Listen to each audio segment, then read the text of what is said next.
Oh boy. Oh boy. Oh my boy. Gosh darn. How's it going? Good morning. How is every one of you out there? Thanks for being patient.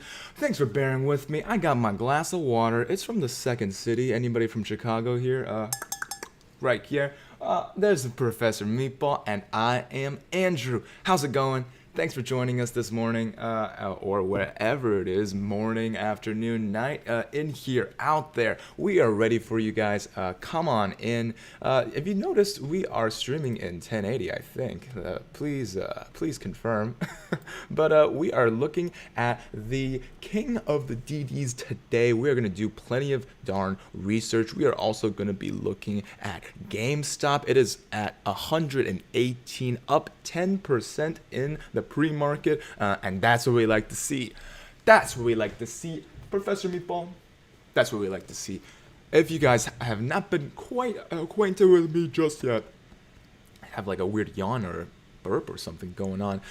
We have a little thing on this channel called Financial Education. If you heard of it, we have a little thing called Community, Friendship. All of the people in the live chat right now, I consider you my friends. Thank you so much for joining us this morning. We are talking about the stocks to watch while a sea of red is in our midst. The stock market crash this time around was pretty darn mean. It was mean.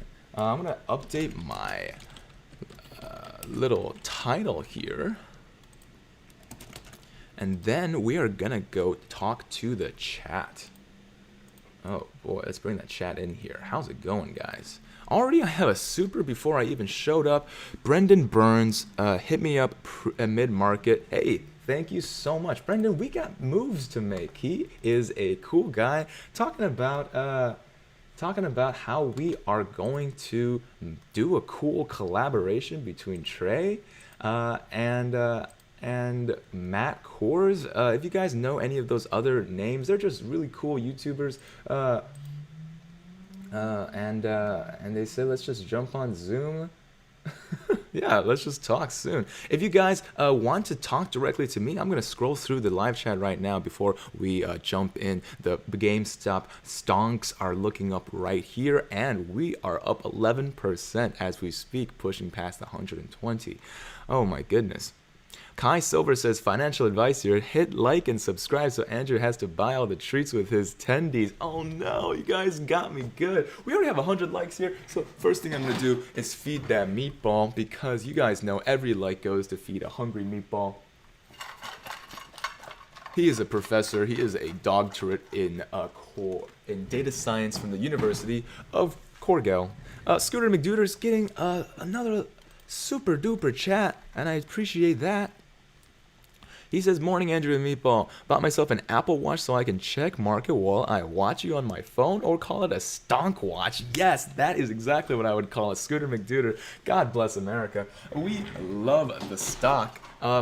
Yesterday, we saw some red, and while GME was the only green in a sea of red, it still underperformed according to expectation. That's why we have a lot of articles talking exactly about the dip and why it could possibly be good. So while the pre-market is rolling along, I'm going to read a little bit of that DD because it's important to keep things in perspective. As a reminder, none of this content is financial advice. I am not a financial advisor. I'm just your friendly neighborhood data scientist who might not even know more than you, right? And that's the kind of vibe that we're going here. Nice, chill, smooth education, and we are going to roll straight into market open with strong ape hands. Let's look. So please read. This is from WallStreetBets. Oh, okay, look, idiots, I'm no genius, but the drop from 170 to 100-ish is not all bad. Too long didn't read at the bottom for most. Here is why. Number one, we are up we are still up huge with the close of the market yesterday and have seen a solid ground at 106 range. This establishes a floor, i.e. the minimum amount of money the stock can go if paper hands sell. And that is what we're talking about in terms of technical support and technical resistance. We've talked about that a couple of times, but it seems like that mental barrier and the historical barrier of the stock hitting $100 is exactly what we have indicated as the floor for how far we can go. Number two is I have read multiple articles claiming that the short sellers just on Wednesday lost 818 million. Why is this important, you may ask? Well, simply, with all these hedge funds down nearly $1 billion in one day, they can't continue the squeeze because they have no capital to buy the call back. So this might leave us with no large increases until Monday, until capital can be raised to cover. Number three, we know from the past that without capital, A, there can't be any short ladder attacks, B, the hedge funds will be forced to pay high interest on these positions if they don't cover them, and C, there will be a continuation of a squeeze if we hold. And this is just good news for those of you out there. Number four, other shorted stocks have a good chance of rising too. Remember, GME is the big whale, while other stocks like AMC, Nokia, BlackBerry are more like fishes, still valuable, but not like the whale. Thank you for the Super Krieger. Let's start the day right for a treat for the boss, Mr. Meatball. People want those treats for you, and we are going to deliver. Okay, so number four, other shorted stocks have a good chance of rising too. Remember, GME is the big whale. So while hedge funds gathers capital to cover shorts on GME, they will have to pay big bucks on interest with the other smaller stocks. Too long didn't read. Don't panic because you see a drop now. There's a good chance it is because of limited capital from hedge funds because of Wednesday's crash, leading to no money to cover shorts. This means hedge funds will be forced to pay interest in the positions that they have, which will lead to a bigger squeeze on the next few days. Hold the line. Not an advisor, just like the stock. And while this is hopeful thinking, it's important to keep things in perspective. It's likely that this is partially true. A lot of research on WallStreetBets is simply a hypothesis, right? And so that's why always take your own research into account and your other people's research with a grain of salt. Let's see who is in the live chat right now, looking at the stonk market right now. We see Fun Zone in here, Max Pell, 700 Club, Lucia Robella, Roger Lopez. We see Wallace Frey. Good morning, Andrew Meatball and chat. We have Dream Basketball, Dom Fox, Kane, exclamation, Sage Basenti. Good morning, Jeffrey Enne Belholo, Lord Fa Quad, Brendan Burns, Uncle B. I got you, man, and Cameron Malik. And Miguel Felix, Tally, Be Back, God Pill, Roger Lopez, Juice, and Michael McMahon. Thank you guys so much for joining. We are here talking about GME, making sure that you guys are updated with the most important research and the most important levels of support and resistance while GME is fluctuating. After markets, it seems to have dipped as low as 94, pushed up and as high as 130. It's hovering now with a minor sell-off from 130, was rejected by 130, and is now hovering around 117 after markets. If you aren't comfortable with reading this technical tool, it's time to get comfortable with the WeBull app. Go ahead and I need to get this pinned in the live chat, but you can also go check it out in the description down below and use the application that I'm using, as well as getting 2 free stonks.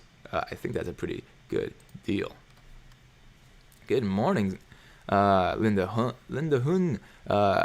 Thanks for going live so early. The market crashed. The market had a red day all across the field, except for GME. GME was actually on the day green overall. However, if you look at aftermarkets, a lot of the market seems to be struggling. A lot of markets seems to be struggling aftermarkets and pre-market as well. Let me take a look at Bitcoin because I'm always curious.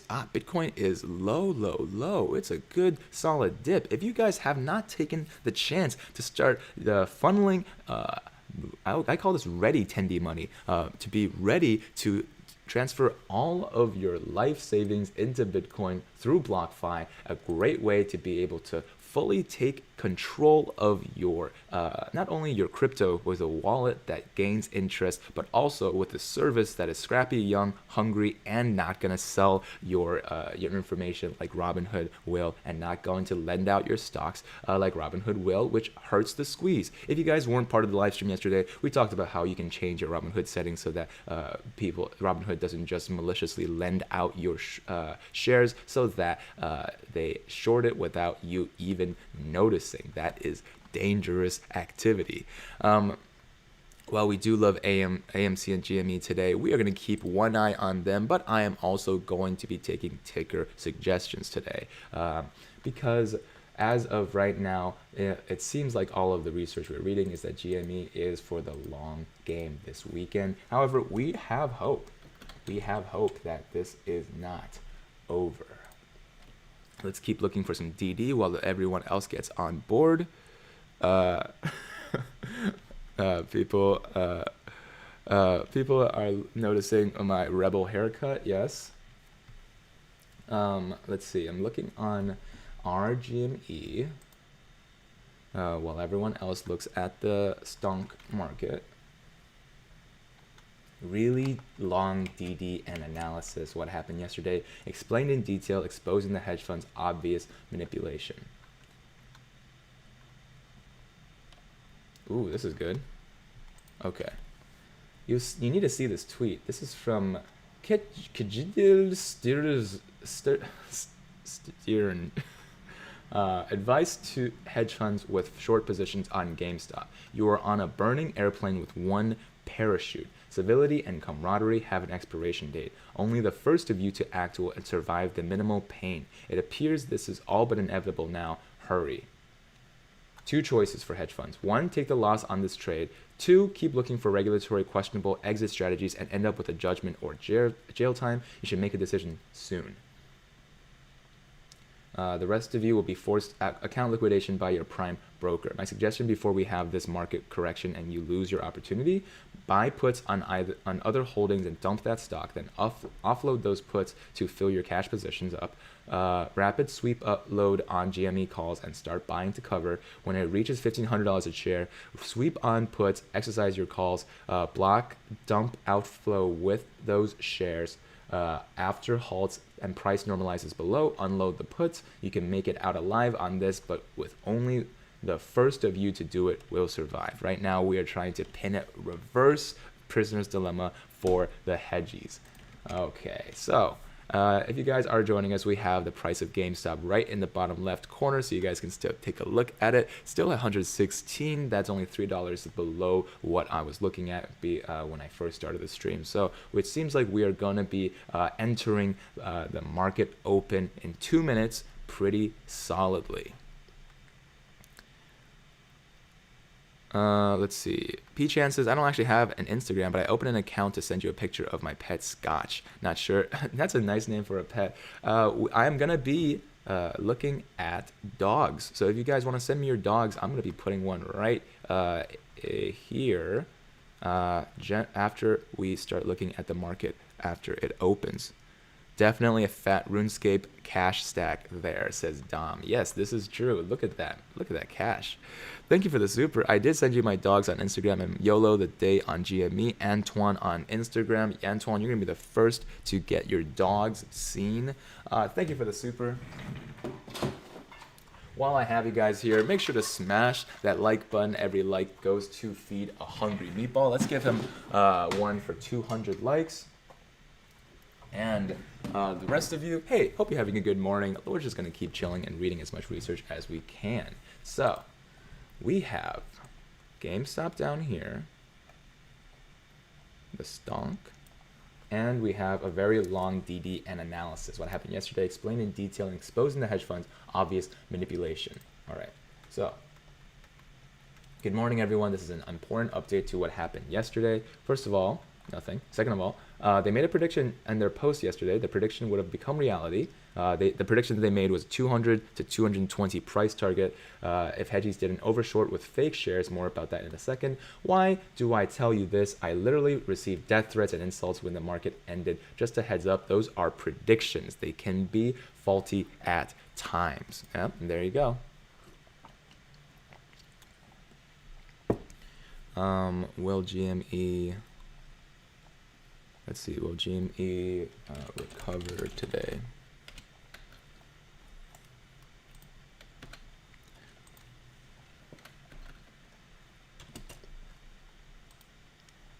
Okay, here we go. Ken Fabio, love y'all. Hey, good morning. Thanks for joining the Meatballers Army this morning.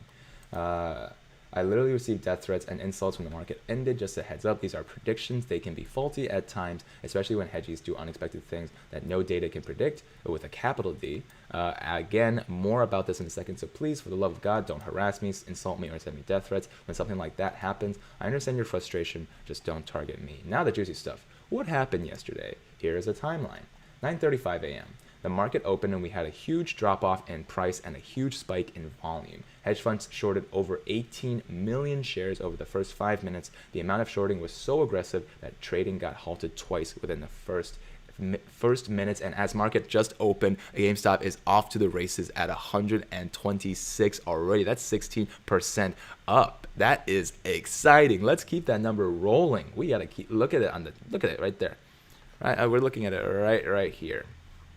$130. Let's get going. Push until we get to 140. That's the next level that we need to stay above in order to stay afloat. All right, market has opened.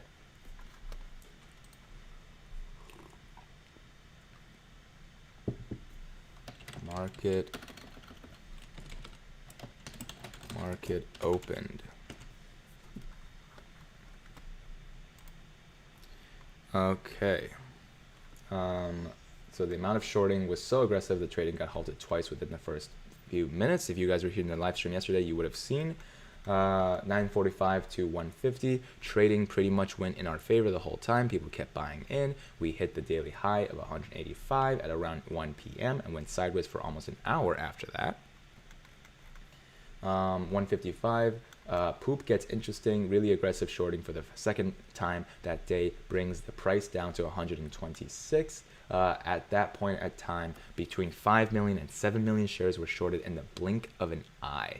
What stood out, it was at that point in time, the price kept going in the same direction after every short attack between $100 and $125. That tells me that it's really important to get the price down in that direction. More in a few seconds about that.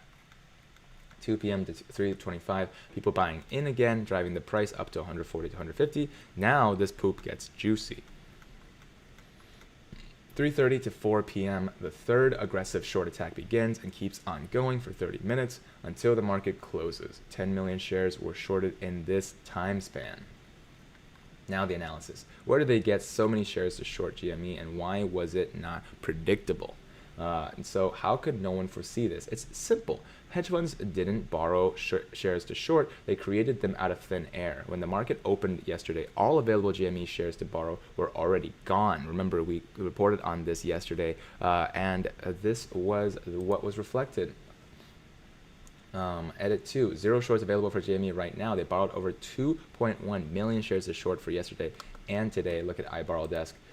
This is the amount of shares. Look at that, 2 million for today and yesterday. What does this mean? Well, no one can predict or analyze how deep they are digging their grave right now because they are not using real shares to short GME. They can just keep doing it in order to hold the price down artificially. So what happens when we add up to the shorts and price dips mentioned above? But now it gets stupidly funny and obvious. If we add up the three big short attacks, 18 million right at opening, 5 million to 7 million at noon, and about 10 million right before close, we get 33 million shares sold short over the day. Why is this funny and obvious? Well, check the latest FINRA report. It states that yesterday more than 33 million were sold short. That's almost exactly the number we get when we add up the volume of the dips here. Why did they short GME so aggressively with fake shares? Good morning, says Mo. Better decisions. We like like the stock, and we have the shirt to prove it. Awesome. Represent. Because bears are see, when GME would have crossed in between 115 and 150 over 44,000, call options would have become ITM. If exercised, that would have driven up the price after hours or pre or today in high hundreds, maybe even thousands. Why is that so bad? The higher the price gets, the more calls get exercised, so-called options chain. The more people jump in because of FOMO, and we get closer to the magical $800 mark, where the MOAS would have become inevitable this or next week. So what can we learn from this moving forward? Hedgies don't give a single F anymore, even when all of the data available states that there are no more shorts available to borrow for GME. We found all their ETFs where they hid their shorts, so they keep shorting it to try and stop the MOAS. You know what they say. There is nothing more dangerous than an animal that's trapped in a corner and it's got nothing else to lose anymore. That's what we've been seeing right now. No one can give accurate predictions anymore that is based on data. This has evolved into a game of poor greed and emotions. They don't care about the long-term results of their illegal actions. They just want to save their asses from some other weeks or maybe even days. In short, be prepared for everything. Don't be scared of dips. They are more than likely created artificially by highly illegal shorting with faked shorts. Now, this is just an hypothesis from one person that's been following this very, very closely. This is the same person that said get ready for battle when after hours earlier this week GME started mooning, and this is the same person that predicted 200 to 220 price targets for yesterday. So take this with a grain of salt. However, this is a very juicy hypothesis if we have the technology to be true. Banished Privateer says, what is the software you're using that displays the current GME price? This is WeBull. Go ahead. I have linked it in the description to be able to, for you to be able to use this application as well. Just go ahead and click right here, and you'll be able to also get 2 free stocks along with it. I think that's a pretty good deal. Free use of this tool and access to after hours and pre-market. That's pretty a good trade, I think. And yes, for Lord Weird jumping on as our very first moderator, he wants us to note MOAS is the mother of all short squeezes. So the hedgies are effed that they just shorted GME with more than 33 million non-existent shares yesterday, keeping the price down in order to stop the gamma squeeze from happening. The price would have jumped up to a few hundred, maybe even $1,000 today if they didn't do it, which would have started the real squeeze today. They have nothing to lose anymore, so be prepared for even more highly illegal action and don't get scared by fake dips. In short, they like this stock. I like that stock too. It's a good stock. Edit, 1 p.m. European time. According to this site, the short sale volume was 61% yesterday with a short sale volume of 50 million. That doesn't mean that hedgies opened 51 million new short positions. They are being really conservative and sticking to 33 million. If it's more than that, even better. Yeah, that's 50-ish million. That's pretty darn high. Edit 2, to all the people wanting to understand naked shorting and counterfeiting stock, this is a great read. Quote, naked short is the invention of the securities industry that is a license to create counterfeit short shares. In the context of this document, a share created that has the effect of increasing the number of shares that are in the marketplace beyond the number issued by the company is considered counterfeit. This is not a legal conclusion. Thank you for the super, Renee. This is not a legal conclusion since some shares we consider counterfeit are illegal. Based on today's rules, the alleged justification for naked shorting is to ensure an orderly and smooth market, but all too often it is used to create a virtually unlimited supply of counterfeit shares, which leads to a widespread stock manipulation, the linchpin of this massive fraud. Returning to our example, everything is the same except in the part about borrowing the share from someone else's account. There is no borrowed share. Instead, a new one is created by either the broker-dealer or the DTC without a borrowed share behind the short sale. A naked short is really a counterfeit share. This is an important note. We're going to keep you guys updated. We're going to keep looking at the stonk. Almost 2,000 of you in the live stream, and I appreciate your time. I appreciate you guys starting the morning with us, and that's why we are going to keep diligently looking at this stonk market. It opened pretty good. It was rose all the way up to 100 and what is that? 134-ish, and we are off to the races to learn as much as we can about GME today. Let me see.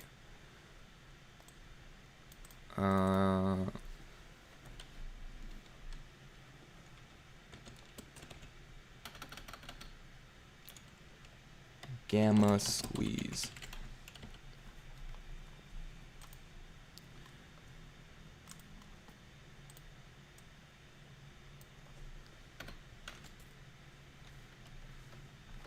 Okay. Hey, you guys. Good morning.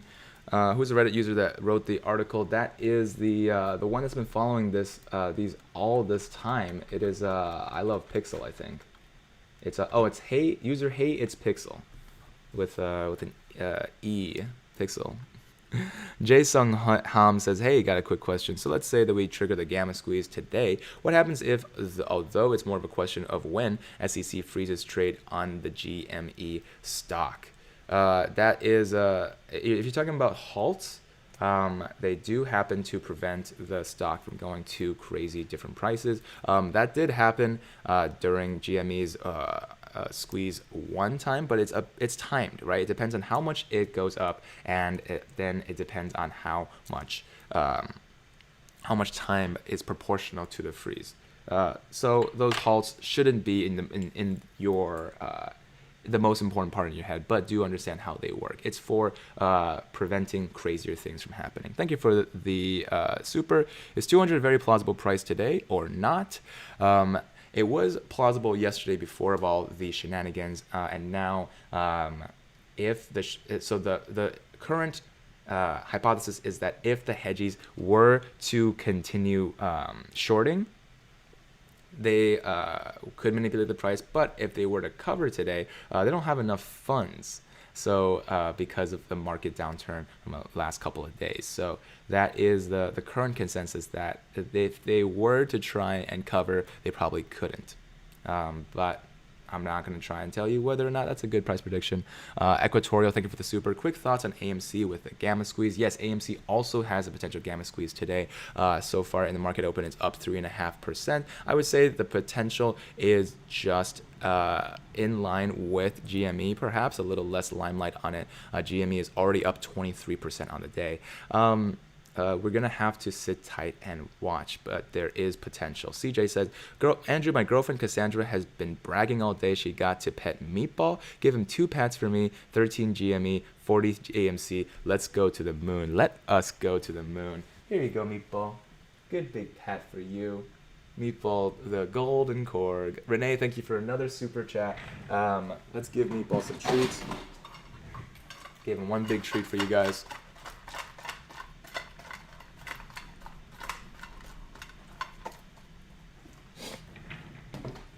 Thank you for being patient. We have Moat says, I have work later, so how can I avoid missing the squeeze? Very simple. You can put up limits, and the squeeze is not going to be like a couple of seconds, right? It's just going to be an infinitely high recursive share coverage. But of course, the gamma squeeze is about call options instead. So you could put in limits to sell if you really wanted to try and catch the squeeze at whatever price you think is fair. But however, we've been talking about infinite squeezes this entire time, so you might actually miss out if you sell at 200 and it goes up to 800. Not financial advice, but that's just mathematics. I'm not trying to say it's going to go up to 200 today, not trying to say it's going to go up to 800 today, but we're going to keep our eyes on it and keep doing good research. Already up to 140. If you guys wouldn't mind, I'm going to go and use the little boys room real quick, and I'm going to be right back. Keep watching the stock, keep watching Meatball. Meatball, stay right here. You hear me? All right, I'm going to be back in roughly 30 secs. Benjamin says, this is my 3rd day watching you live. You deserve the sub, bro. Thanks for being so level-headed. I appreciate it. Renee says, can they just fake short forever? Food for Meatball. Meatball, more food for you. This is the question about naked shorting, which is very illegal. It's kind of like, can you just keep murdering people forever? I guess, but eventually you will be caught, and that is my current thoughts on that. And I'll be right back after a trip to the little boys room. Don't go anywhere. Keep chilling and watching this stock right here. Meatball, don't move. Don't move.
And we're back. How's it going, guys?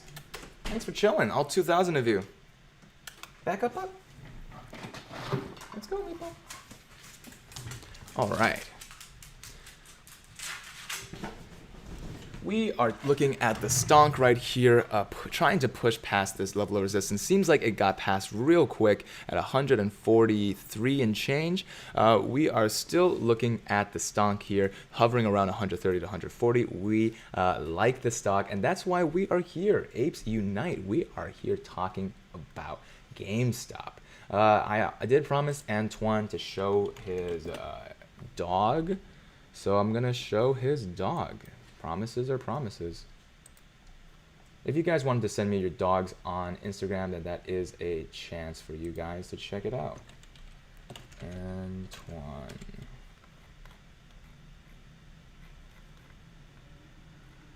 Oh, thank you for the super, Lauren Gibson.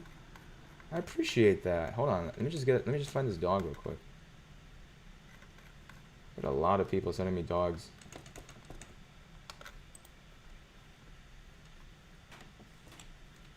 Antoine, where is your account?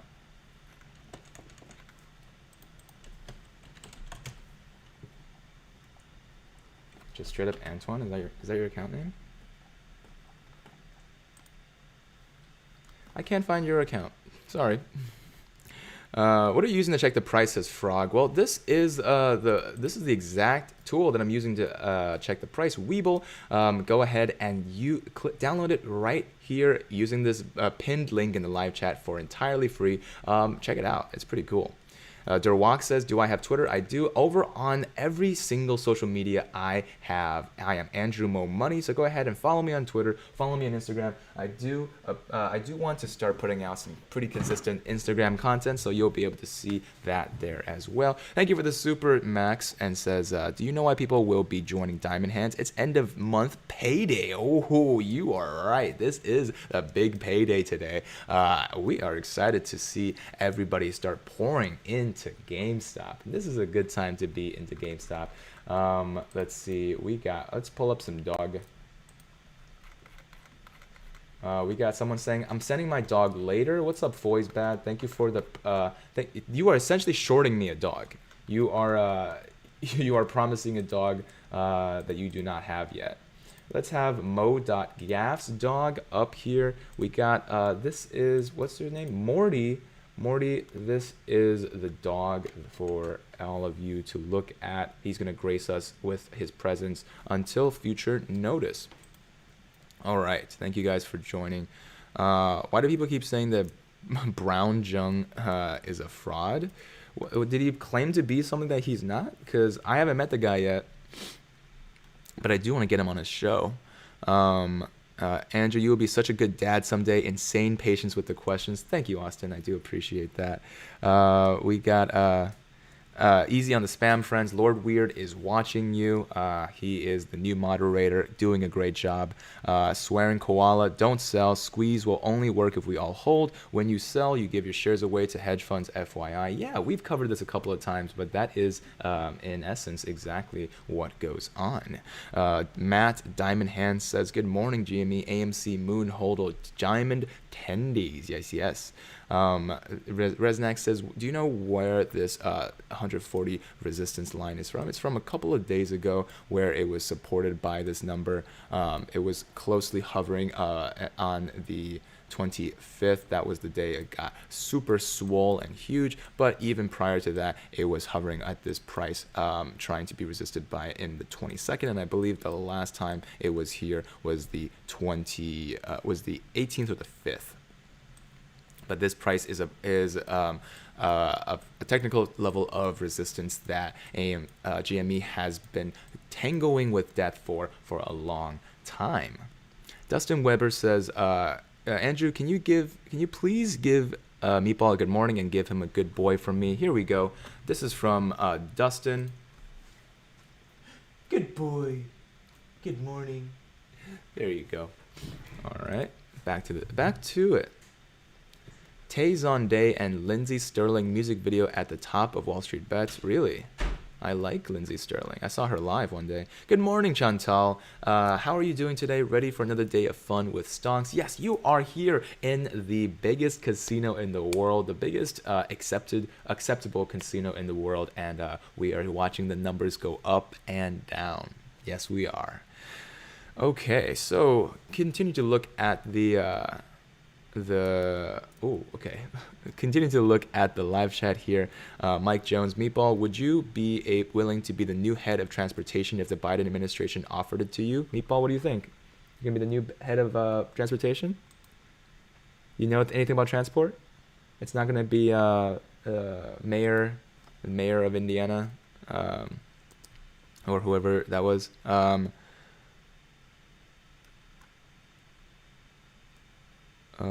Let's see. I'm about to squeeze the short BRB. Good boy. Oh, very nice. You can always trust someone with a dog. That's right, because they have the ability to be a good father. Right, there you go. Let's see. Would pushing sell orders for really high prices into the market have any effect on the market? You mean limits, like sell limits? Because if you actually sell, that would affect the market. However, the last time the volume had crazy high swings, ups and downs. So yesterday, I'm not even sure if any real retail investors had an impact after all of the shorts and illegal shenanigans were done. Cute puppy. Am I a Cowboy Bebop fan? I like the idea, and I know that they have a corgi data dog in that show, but I haven't gotten a chance to watch it all the way through. Lauren Gibson, thank you for the chill vibes, Andrew and Professor Meatball. How long can naked shorts stay in the market? These are illegal, right? Do they have an expiration to get out of our way to the moon? We just covered naked shorts if you guys have not had a chance to follow them directly. For those of you who haven't, let's go cover them one more time.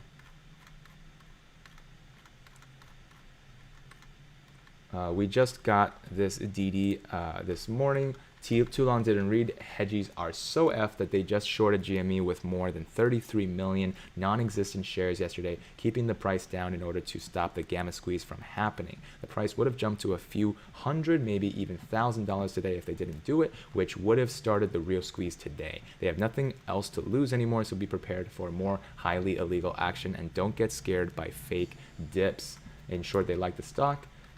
People have been asking about naked shorting. So this is a website. I'm going to put it here if you guys want to be able to understand yourselves.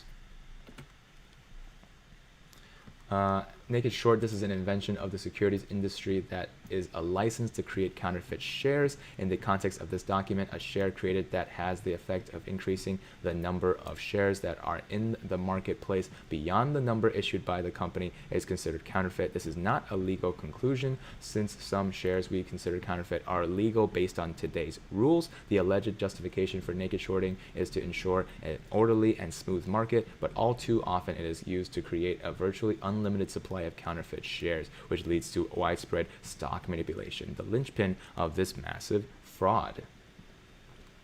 Remember that example that we said a short has to be you borrow the share from someone and sell it immediately? Well, in this situation, there is no borrowed share. Instead, a new one is created either by the broker or the DTC. Without a borrowed share from the short sale, a naked short is really a counterfeit share. So the word counterfeit is here. You can continue doing illegal activities until you get caught, and that is what is going to happen. We even had congressional hearing questions about naked shorting to some avail, I believe. This was a question that was dodged around a lot during that hearing.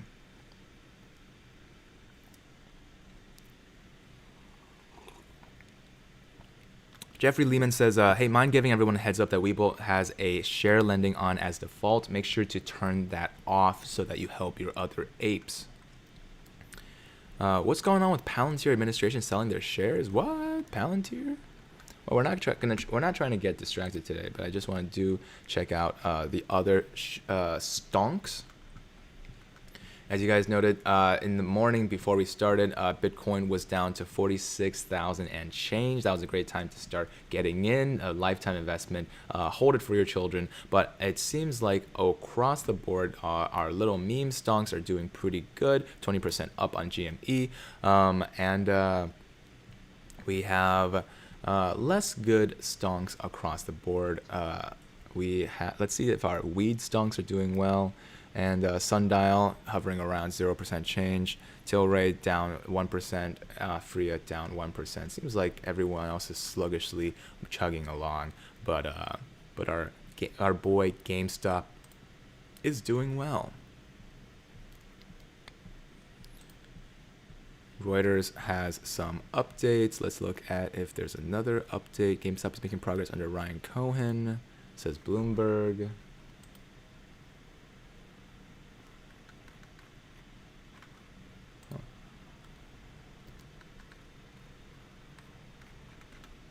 Okay.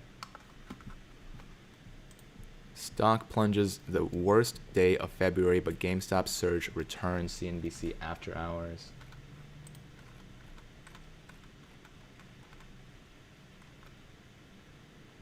Yeah, if you guys aren't aware, we just went through a really bad day in February, and that is why you should be grateful for the blessings Papa GameStop has passed down on us. So let's look real briefly at what CNBC has to say. U.S. stocks fell sharply Thursday on an outsized surge in bond yield, spooked investors who rushed to dump risk assets, especially high-flying technology names. Dow Jones Industrial Average dropped 500 points or 2% to 31,402, slipping from a record high. The S&P 500 lost 2.5% in its worst day since January 27th. The tech-heavy Nasdaq Composite slid 3.5%, posting its biggest sell-off since October 28th. Alphabet, Facebook, and Apple all fell more than 3%.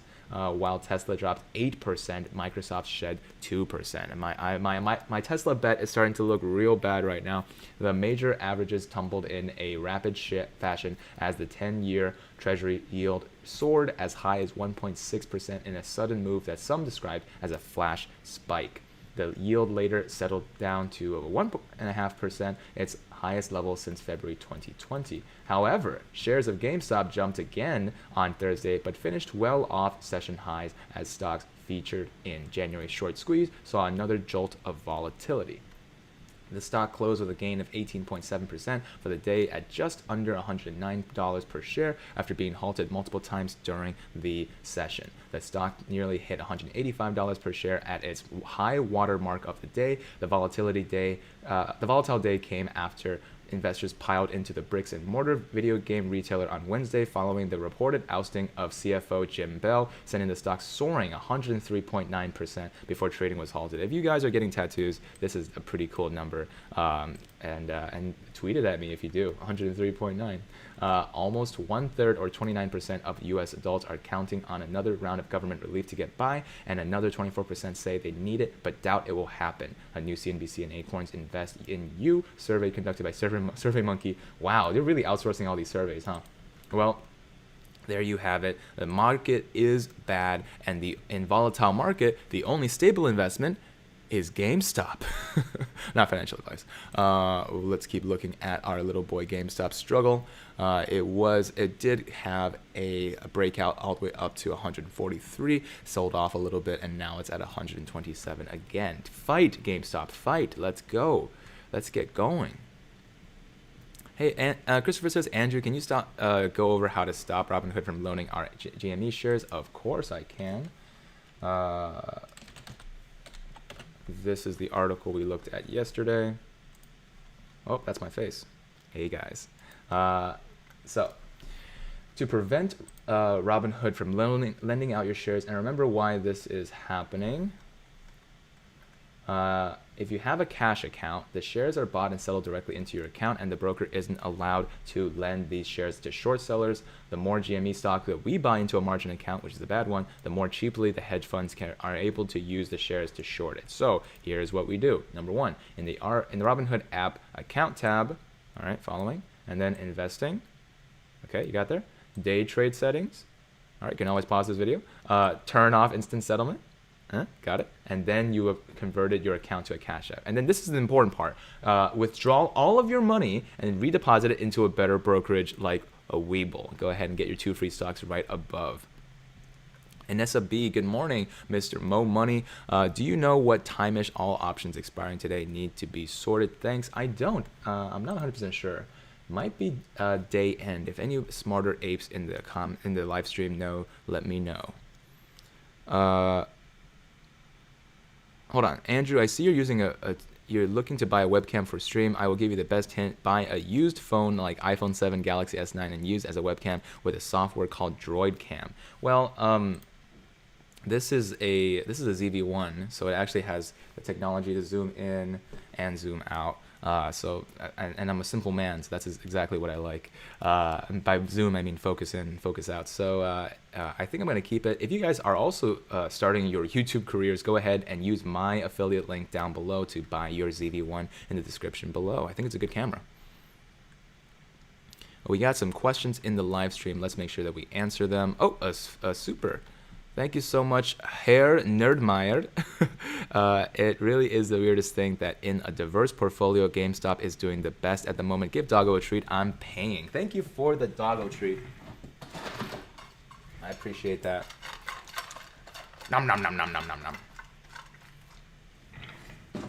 Thank you kindly. Hello, Mr. Mo Money. You don't have to call me Mr. Mo Money. Why do the hedge funds not just buy millions of shares and hold them to 10K? Do they not make more money that way? We have actually been discussing institutions also becoming apes in one way or another. Normally, institutions are going to be actual large hedge funds that are moving, millions of shares at a time. We've seen that they've been shorting millions of shares at a time. Now, their positions can be hedged, as in they could take the opposite position that they currently have, but that will never change the fact that they currently have all of these shares that they need to cover. And so imagine this, right? The price of GameStop goes to infinity. They would have to buy in now, and they would have infinity monies, but then they've shorted all of this, so they have to cover infinity debts. And at some point, maybe the math will work out, maybe not. But it really is just shooting your other foot because it's shooting your other foot because one of your feet is on fire. What do I do in my free time? Oh, thank you, Mattia, for asking. Any other hobbies or interests? Love the streams, learning a lot. Best regards from London. Thank you for asking. I used to like beach volleyball, but now the pandemic happened, so now I play a lot of Dungeons and Dragons.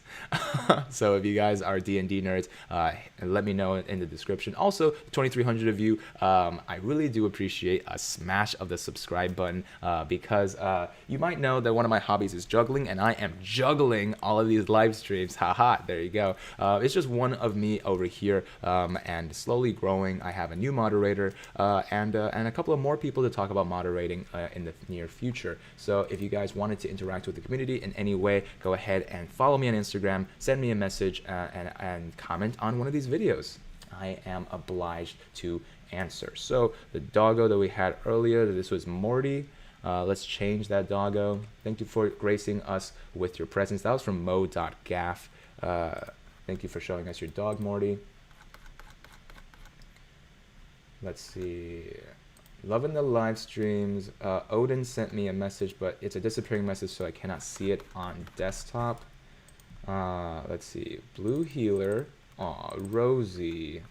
Rosie from Mexican Mango _ She just turned 1 year old this month, and this is the doggo that we're going to look at here. Mexican Mango, thank you for sharing with us, Rosie the dog. Tad Holly says, I'm getting a lot of Lord of the Rings Journeys to Middle Earth today, so excited for the co-op campaign. Oh, that sounds really fun. Brandon Tyler says, I'll subscribe, but only for Meatball. Yes, that's fair. That is fair. Hey, yo, Mo, what's your favorite D&D class? My favorite D&D class as of right now is Artificer. I just recently got into it. I was vehemently against it, and now I really like it. Second best, probably Sorcerer Wizard. And Theo is a member, and he says, Andrew, what are the odds of GME tanking? If you're thinking about tanking in terms of going back to $40, probably pretty low. It's been, if it wants to go to $40, it should have gone down to $40 instead of dancing around with 100. Seems like 100 is a solid support for GME right now, and that's why we are in the green right now. Of course, every time I give my price prediction, people get angry, so I have to say take that with a grain of salt. Favorite race in class? My favorite race is Variant Human. You can't get better than that. Although I do like Changelings and Dragonborn are really cool too. Can they force a do? Anybody else know this program? This is WeBull. Go ahead and get your own copy of WeBull using this link right here. Ben says, I'm a D&D nerd. Heck yeah. Tell everyone to get one more because we're losing steam fast. I don't think so. We're still hovering around 120. That's pretty good. Thanks for joining the party. Game Glass, just click that join button next to the subscribe button. If you guys haven't smashed that subscribe button yet, you should also consider hitting that join button down below if you want to be a little extra generous and join the Meatballers army as a lieutenant.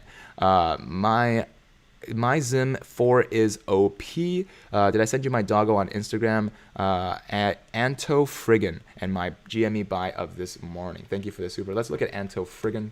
Hold on. How do I spell it? Anto Friggon. Okay. Making sure you didn't send me any dongs. Anto Friggon. There you go. Okay, so we got Junior and Tipsy. Oh my goodness. So this looks like this is Junior, or perhaps Tipsy, and this is either Junior or Tipsy. I'm gonna say this one's Tipsy. All right, thank you for sharing with us your doggos. Let's see. Anyone there have a Robinhood account restricted today? They shut my account off completely. Can't buy stocks at all, only sell. You might have to check out if Robinhood is branding you as a day trader, and then if they gave you a couple of warnings beforehand, they might take away your ability to use the platform. Voltage Blue says Artificer is OP as F. That's true. Nick Hensler says, what are the current resistance levels? Resistance and support levels are just levels that historically have seen GME bounce off of. Recently, it's been really difficult for GME to pass the 140 mark. You see it was rejected again by it just a few seconds ago. So that is still currently the mark to hit. After that, we still have not seen a consistent rise above 170, 180. And so that is $20 up to 140, and if we can pass that, $40 more to 180. What's up? What's up, Francisco? How's it going? Good morning. Let's see. Why do supports and resistance work? How do they work? They work because the same people buying and selling GME, you can imagine them as in a bubble, essentially, right? We are with the assumptions that some people might be coming in and out, like churning from ever buying GME again, or recently onboarded onto buying GME. These people are the same people that decided to not to sell it at 140, right? So that's a new level of resistance, or buy it at $100. So the reason why the GME continues to bounce around those two prices is because the same people deem it to be within those two prices, right? Unless there are apes like us who are so strongly committed to the price of GME going to the moon that we're going to hold no matter what. So that's why we are a different kind of species. However, the market, it behaved pretty similarly to other stocks, because we need to understand, when do people think it's a good sell price, and when do people think it's a good buy price? And that is respectively levels of resistance and levels of support.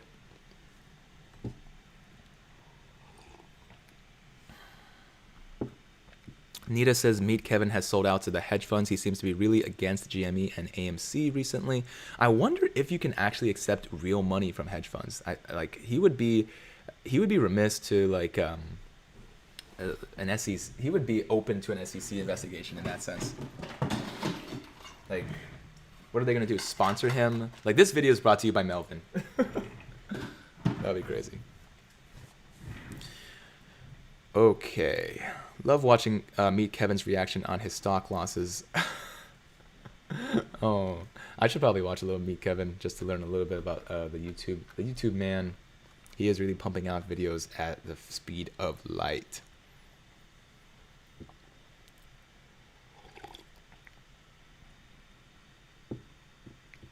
All right, so Paulin says, "Good. Hey Andrew, can you explain to me how to read resistance and support? The easiest way to be able to aggregate levels of resistance and support is where we see the price touch maybe 3 touch points, right? So whenever the price is trying to but cannot seem to pass a specific price 3 times. And if you can get 3 touch points, that means that it is a solid level of resistance. And if it seems to bounce off of another price, then that's a solid level of support. So actually, I do want to put another line here. And at $100, because it is not moving past $100, has touched it once, touched it twice, and that is already a significant level, because it seems to have been trading sideways at 100 for a good long time during after hours.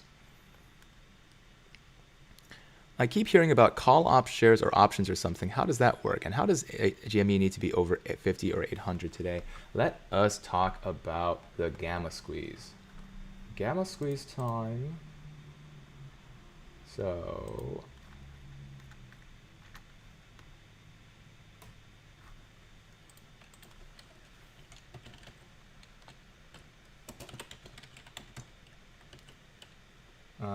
do not delete.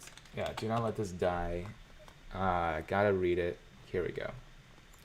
So let's see. So this is if GME hits 800 before 226, there's a chance we will trigger the mother of all short squeezes, which is today. That's today. As we learned from the if GameStop hits 800 before 226, we will trigger the mother of all short squeezes. As we learned from the last spike to 483, it was not the short squeezing, as Melvin admitted in the congressional hearing, and they did not cover, and the spike was from gamma. If you do not know, this gamma squeeze occurs because of call options. As the price surges, market makers are forced to write more calls and buy shares before they even become available, surging the price higher. And oh gosh, the price is fluctuating. Quick, bring back that dog. Bring back that dog. Where it came from, or so help me. The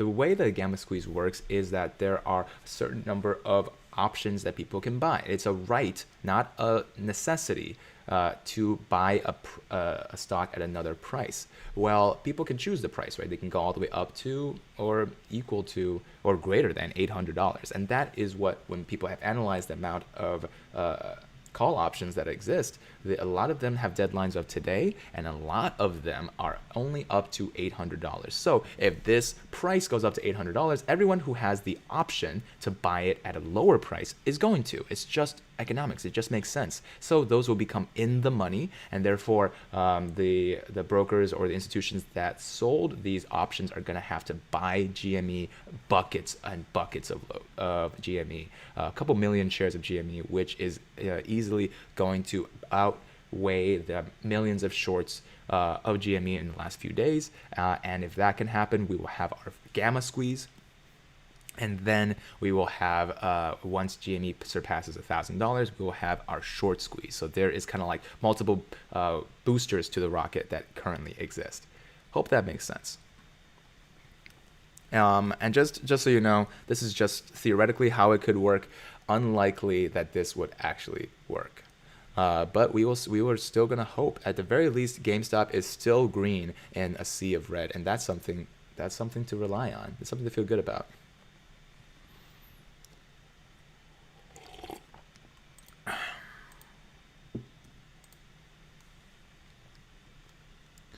Philemus Maximus, my paper hands are counting tendies galore right now. I sold for 200% return while you are left holding the bag. Too bad you didn't get the memo about how stock market works. Wow, Philemus, do not troll the chat. We're trying to have good feelings right now, good vibes. Of course, there's no financial advice. A, B, C, D, E, F. We got what is the chat doing right now? Let's see. Thanks for the explanation, says Nick. Of course. Raphael says, I mean, it's not hitting 800, but I wish. Yeah, that's right. Joshua says, if you bought in at $40, it's easier to have diamond hands. That's very, very right. D_space_G asks, what's the infinity squeeze? The infinity squeeze is the idea that there are so many shares that need to be covered. And the FINRA report, if you guys watched the live stream with us all the way until the FINRA report finally came out, shows us exactly a sense of how many shares are yet to be covered. In fact, I think we have some DD about that. Here we go. So I'm going to cover this DD on WallStreetBets by this Reddit user, and then I'm going to talk about the infinity squeeze. FINRA data shows over 58 million GME stocks are shorted, 107% of float and 84% of total. This is up from 37% yesterday. They are deciding to short GME even more, and this is going to contribute to the infinite short squeeze. Oh, meatball. So, can I look at this? Oh, yeah.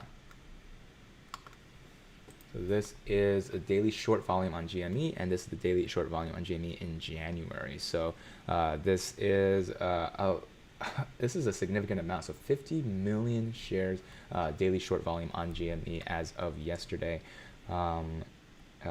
That's the total, but almost 50% of that is coming from just yesterday alone. So let's see. Boilerplate, I know nothing, can't do math good, don't listen to me. All right, there you go. Wow, GME is fluctuating. Wow, it's going. Holy moly. There are conflicting reports about the size of GME float, so they took more pessimistic 54 million shares versus 45. But if you use those numbers, we're looking at 130% of float is shorted. Now, of course, people will say that everyone is shorting GME because the price is skyrocketing and they want to get in on the inevitable fall. But I'm sure some of that is true. But when we had 148 million in trade volume today, you can be sure that a lot of this was to try and keep the price from going up. So doing a quick math of 68 million of GME at $91 is 743,000 shares of GME at 185% short position, 1.4 million shares of GME shares shorted. Too long didn't read. They're doing everything they can to stop this rocket just like last time, but diamond hands will prevail. Hope this gives you guys a sense of just how much volume is in the shorts these days. The main idea of an infinite short is that when you have so many shorts that belong to multiple dogs, right? So let's say that Meatball has a toy. I'm going to borrow it from him, sell it, and now I've shorted it. If I decided to borrow it from the dog I sold it to and then sell it again, I have overshorted the supply of balls by 100% because there are multiple dogs that own one ball. And so now next time when the price of the ball goes up super high, if I had to cover my shorts, if I had to give the balls back to Meatball, I have to buy it back from the person that I last sold it to, and then I'd have to give it directly back to him because I borrowed it from him, and then I have to buy it back from him again, give it to the next dog, buy it back from that dog, give it to the next dog, and that's a recursive covering of shorts that with all that buying activity is going to cause a squeeze of the price upward, and that is what we were talking about in terms of infinity squeeze. Now let's say in that situation the dogs that I'm trying to buy back from aren't even going to sell to me. Then whichever dog I go to is going to be able to name their price. In a market where sellers are not selling, they get to name their own prices, and that's the beauty of the infinite squeeze. Let's see. Wow, Deborah Parsons. Remember the fight could go for months. Remember the big short. Michael Burry was 18 months waiting to cash in. What did he make in the end? $249 million hold. Sage Vicente, so when the people sell, what price do hedge funds buy it at? It's whatever the price of the stock is, fair market value, right? And if no one sells, the fair market value of the price will rocket. Let's see. You know you're getting popular when Melvin's showing up in chat. Melvin's here? What's up, man? Did you? Can you answer some questions? Because it seems like you couldn't answer any questions in the congressional hearing. When will it happen, though? Well, we have the math of the gamma squeeze, right? The gamma squeeze is not like the short squeeze. It's just a little booster rocket to get us above maybe a couple of hundred, maybe $1,000 in GME. And then when that happens, the price will be so high that whenever the shorts need to be covered, that is going to cover the short squeeze.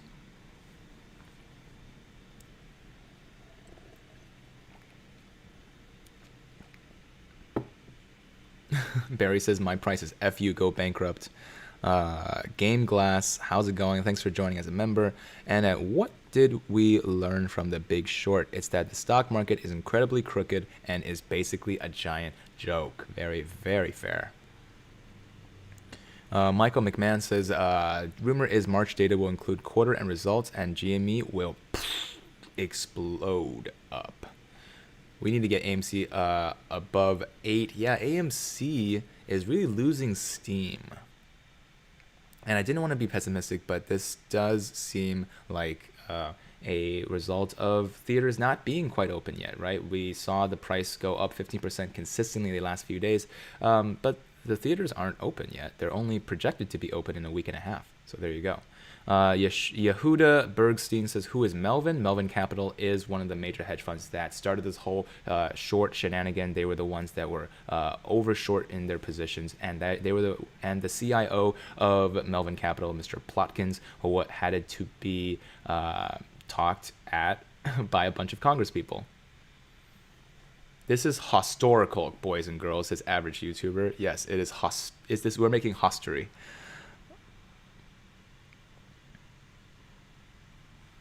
How's GME looking right now? Looking good. I mean, it opened a little bit higher, and of course, the market volatility in the beginning shot the price up above 140. Thought that they could pass this level of resistance, rejected, and now it is back to 123. This is still 12% up on its closing price, 108. You guys are being funny in the chat. Let's see. Do not sell AMC to buy GME. Ahaha, that's stupid. That's financial advice, so I cannot support or deny that claim. Let's see. Brandon, thank you for the super. If you think about it, it makes more sense to save your money and buy at the end of the day and drive the price up at the end of the day. That's what a lot of institutions do, but their volume strongly outweighs yours. So if you think about it, 2 days ago, it would have been really smart to buy at the end of the day. However, if you bought in too close at the end of the day, it would have been $80 instead of 45. So if you bought in at 45, you would have been really smart. And a day ago, if you bought in at the end of the day, you would have caught that massive dip from 130-ish to $100. So far, buying at the end of the day, depending on when, is not a great idea. But that's the beauty of it, right? You never know when is the right time to buy. But thank you for that super chat. We can only educate ourselves and hope for the best. So this was, we had Junior and Tipsy gracing us from Anto Friggan's dog Instagram. If you guys haven't sent me your dogs yet, I'm slowly making my way through. I think I have like 40 dogs to look at. This is Mocha the dog. Oh my goodness, what a sweetheart. This is from Martin _2K, but Martin is spelled with all numbers for vowels. I'm not gonna be able to pronounce that. But this is Mocha the dog. Gonna chill with us for a while. Mocha, welcome to the stream. Gabe Plotkin. Omar Malik says, is it possible for them to trigger a squeeze by closing most of their shorts and then drive the price down, or let it dip a lot and then close the rest of the short positions? Yes, that's what they're hoping to do. That's exactly, you're thinking like a hedge fund now. If they are able to drive the price down with their shorts and maybe even bankrupt GME, make people lose interest, get people like Meet Kevin to say bad things about GME on his live stream that goes out to 20,000 people at a single time, yeah, it's likely that they will be able to drive the price of GME and then cover while no one's watching. Shelly Hart says, look at my dog on Instagram. I'm slowly getting through to it one at a time. Brandon is another GME Brandon's another super. Brandon says, I meant for AMC. I predict it will trade sideways, and our only hope is we finish above $8 a share. GME is just a distraction, I think. Fair enough. Your opinion is your own. That's why free speech is so important. Make sure to get your voice heard. Happy to field every one of your opinions. Paulus Visuals says, did you ever show my pup Tokyo from yesterday? I think I did. If not, I will. Beautiful dog, says the Scopio. Yes. If you guys wanted to see your doggo as well, send them to me on Instagram. If you don't have a doggo, send me some other animals. And if you don't have any animals, send me, just follow me on Instagram. Easy peasy. Iroquois Pliskin? That's his name. That's the CIO of Melvin. Don't let people dictate what your sell price should be. No one knows what it should be. Sell when you are comfortable. That is a great advice. And I always say minimize regret. Don't maximize profits. If you think, I could just keep riding it out. Who knows how high it's going to go. Let's keep going. Ride the wave. Ride the wave. You're just going to fall, right? No one knew that 400 and change was the price that GME was going to peak at. However, if you didn't sell then, you're probably regretting it now. And so you are maximizing for profits, not minimizing regret. It's very important to minimize regret.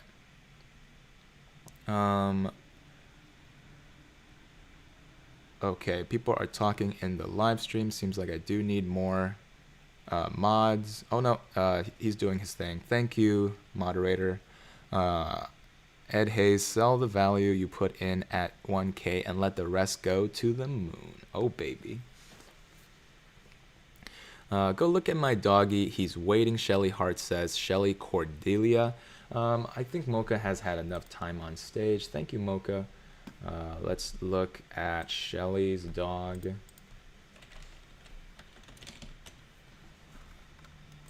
Uh-oh. Whew. Oh my god, I have 100 dogs? No way. Almost deleted them all. That was scary. Shelly.Cordelia. There you are. Alright, let's look at your dog. That's a cute dog. Is this a pit bull? Ew, what am I looking at? Oh. Shelly! What are we looking at here? Okay, we're looking at dogs. Ugh. I just saw the weirdest picture on your profile. It was the Donald Trump one. All right. Max Lewis says, "Can I share an Infinity Gamma Crush link?" Yes, but you have to do it on Instagram because you can't share links here, unfortunately. Sue Marshall says, "Andrew, please keep an eye on AMC from time to time. Have to keep switching channels." Sure. AMC is down 4% as of right now, and it is trading sideways now. I did write out this line of technical resistance at $8. It seems to have dipped below it, so now it's trying to make its way back, walking fast. I think GameStop and AMC are both struggling right now, with GME, of course, having a little bit more of the limelight. Andrew, it's regret versus FOMO. So true. I put everything into regret. Can you check out my dog? Kind of upset it didn't pop up yesterday. Sure, Danny. What is your dog's name? Is Diesel for flavor. I think we saw a Diesel. But okay, go ahead and tell me your Instagram handle. Let's see.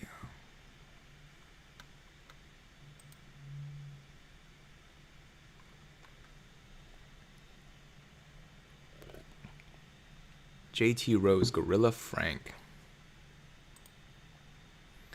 Let's see. My dog Fog. His name is Lucky. Thank you guys for sending me your dogs. Mike Petro Petty. For you older folks, as Sergeant Stadanko would say, shoot the moon, shoot the moon. I don't know that reference, unfortunately. Everyone don't freak. Sanguine, I don't ascribe to a political party. Let's just keep it non-political here. All right, let's chill. Chris Garofalo, go look at the numbers for AMC. It's the same reason you're in GME for the squeeze. I'm in both.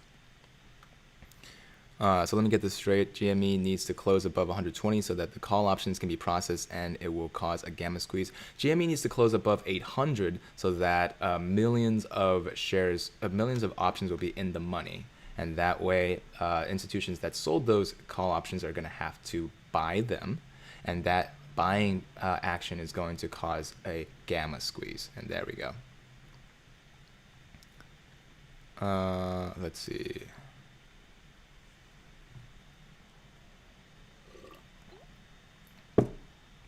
Cheech and Chong reference, thank you. Axel says, can you please look at my doggo? I promise that he's prepared to go to the moon. Axel Aragon, okay.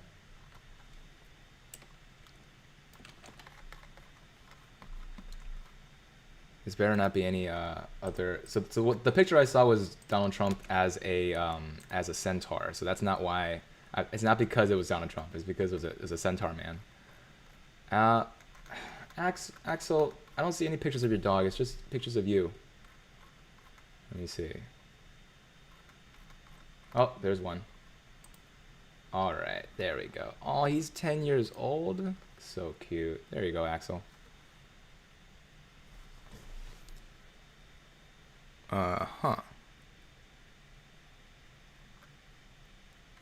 We appreciate you, Andrew, says Celine. Thank you so much.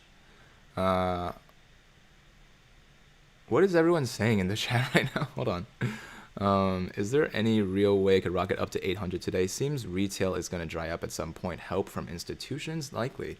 We want to be able to give GameStop a fair shake. Right now, it is sitting on just so many shorts from the last few days, ready to go up to the moon. More shorts is good in the long run, but bad in the short run, which is why you're seeing this dip. This is just a symptom of GME fueling up the rocket, right? If it was sellers losing interest, this would be a completely different looking graph.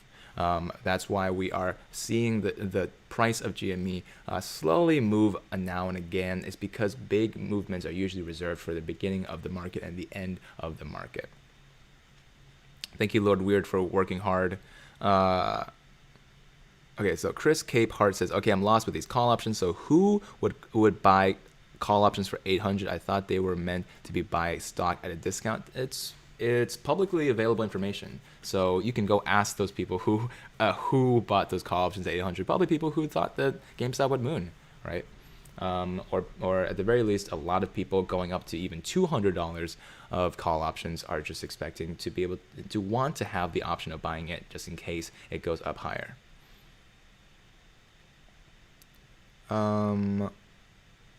I need to pee, but I'm scared, says Isaac Cortez. Last time someone peed, it went down like $10. Yes, nope. Everyone hold it. Hold tight. Hold your bladder. Just don't pee. Your pee is directly correlated with the price of GameStop going up and down. In America, that is called sarcasm. Do not hold your pee. Go ahead and pee. No one is allowed to pee. Shelly Hart, check your DMs. But I already showed your dog. Oh, Shelly Hart says thank you. Check your DMs. Okay. Let's see. Gonna be good after hours. We'll have to buy more later. Remember that the market is closed when Friday after hours are over. So be prepared for that. All right, just a whole weekend of just twiddling your thumbs, maybe looking at some older playlists of Andrew Momoni's videos, and just going and slapping the like button on each of those videos, watching all of them to the end. That's just a regular weekend for Andrew Momoni fan, I think. Just kidding, but am I? No, I'm not kidding. Marco A says, I'm holding, but my call buy option expires today at 250. Hurts. Well, it might not hurt if it goes above 250. There you go. Chad Baker says, even though it's up 100 and not 800 total, it's still all the contracts from $50 to whatever we close at today that will be filled, and will be in the money and will have to be filled. Andrew says, is a gamma or bust? Not necessarily. The gamma squeeze wasn't really on the mainstream radar until a couple of days ago, and so now it is because I'm talking about it. But the short squeeze is still what we've been talking about this entire time, and that hasn't changed. Zane says, slurp the coffee. I'm not drinking coffee. I'm drinking out of this Second City glass. If you guys are from Chicago, represent. Improv. This is where improv was born. Nicholas Holmes says, I will never pee again. Yes. Never pee. Don't pee. Hold your pee. Hold your diamond bladder. Let's go. Axe Deco says, can you see my dog? Yeah, I'll try to see your dog. As long as it's not just pictures of you on your Instagram. Looking at you, Axel, with all these shirtless pictures of you. Cal Dewini. Aww. What's your dog's name? Is it just Cal? Oh, because it's Cal, short-haired dachshund, male, born June 9th, 2020. Life is short, so are my legs. Look at all these pictures of Cal. Oh my goodness. Oh, that's cute. These are great pictures. Oh, that's sweet. I'm gonna. Which one of these represents the moon the best? I'm gonna. This one of him on a pumpkin. There we go. Cal Dewini. There we go. Max Lewis says, sent you the Gamma Crush on Insta. It has infinity in it. Tell me what Instagram handle you are so I can go find you. Lucas says, do you not think it being a weekend is bad for us in terms of attention and momentum towards the stock? Anticipating lots of people taking profits beforehand. Lucas from Canada here's holding 66 average. Cheers. Well, you're doing well. Congratulations. I would say that the weekends have rarely been like a time for people to think irrationally, right? And right now, the point of the GameStop situation is think rationally. There are so many shorts now that they have tried. It's kind of like burning the house down a little bit more just to cover up the fact that you burned down a room of the house. They're burning down more and more rooms of the house, and eventually they're going to have to pay for it. They're just hoping that if they burn down so much of the house, no one cares anymore. And so that's the point, right? We are currently in the who can burn their house down fastest competition, and I think we're gonna win. Oh man. Jennifer says, check out our dogs Bourbon and Hazel. I will. I'll get to all of your dogs eventually. This is you have to keep coming back on your live streams to check out if we'll eventually see your dogs. Tony Thunberg says it went above 140 when you Andrew visited the boys' room for 30 seconds, so drink more water. I'm hydrating. I gotta, because apparently every time everyone else is holding their bladder, I don't have to. There you go. Daniel Song, hey, good morning. Welcome back. So with a short squeeze, what's your projected dollar share amount for GME should the gamma squeeze not quite hit the mark? The gamma squeeze was always just a cherry on the cake, right? If it doesn't happen, it's okay. Right? There's always going to be more call options, always more deadlines. Just because the gamma squeeze doesn't happen today doesn't mean that the gamma squeeze won't happen in the future. But that out of the way, I have been putting price predictions out, but every time it comes from my mouth, I get in trouble. So I'm just going to keep reiterating other people's predictions. Right now, the prediction from Hi It's Pixel is the user on Reddit that is continuing to do this due diligence is somewhere in the hundreds after the gamma squeeze is triggered, and somewhere in the thousands once the real short squeeze happens. James White, house is burnt down, still no tendies, please advise. Have you tried turning your oven on and off? Lucas says, yeah, I think even you surprised yourself with that analogy there. Well said. Paula says, I haven't seen my dogs yet, and I've been watching since yesterday. My brother. Okay, Paula, it's time for your dogs. Time for your dogs. It's not like I'm trying to spite your dogs. It's just that it's a lot of work for me to do, to filter around while I have to keep the ball going. Oh, that's cute. Oh, that's dope. Man, Paulus, let's get going. Cute doggo. And yes, those of you who are members, I do offer random one-on-ones. So I'm going to choose one of you members this weekend to answer your question, Paulus. And I'm just going to put all your names in a random number generator and then pick one of you out of the hat. I'm going to put an announcement up on the community page, and then we're going to talk to you one-on-one. Optical Illusions 21 says, hello, why is the market crashing? And will it continue for a long time? Stressed! We have been talking about the the crash for a good long time. It's because the market went up 2 weeks in a row, right? And the market doesn't necessarily always try to do that. Now, that said, across the board, you're really only seeing, even in the major blue chip stocks, just a 3% dip. That's nothing like what happened last year during the pandemic actually first started. Right now, just think about it as a discount, right? All your favorite stocks, they're on discount. Who knows how long this discount is going to be, or even if this is the final price offer, right? So you know that Amazon is not going to go belly up because this is either a market correction or just a pullback from all investors generally. But the value of the stocks for these larger companies is never going to disappear. So think about it as a delicious discount. Black Friday comes once a year. Every so often the market gets scared, and that's because likely it wasn't supposed to be this high to begin with. So there you go. Paula says yes. There we go. We got that dog on there. Nick Tube says drink equals up in price, not peeing equals up in price. It's going to be a long day.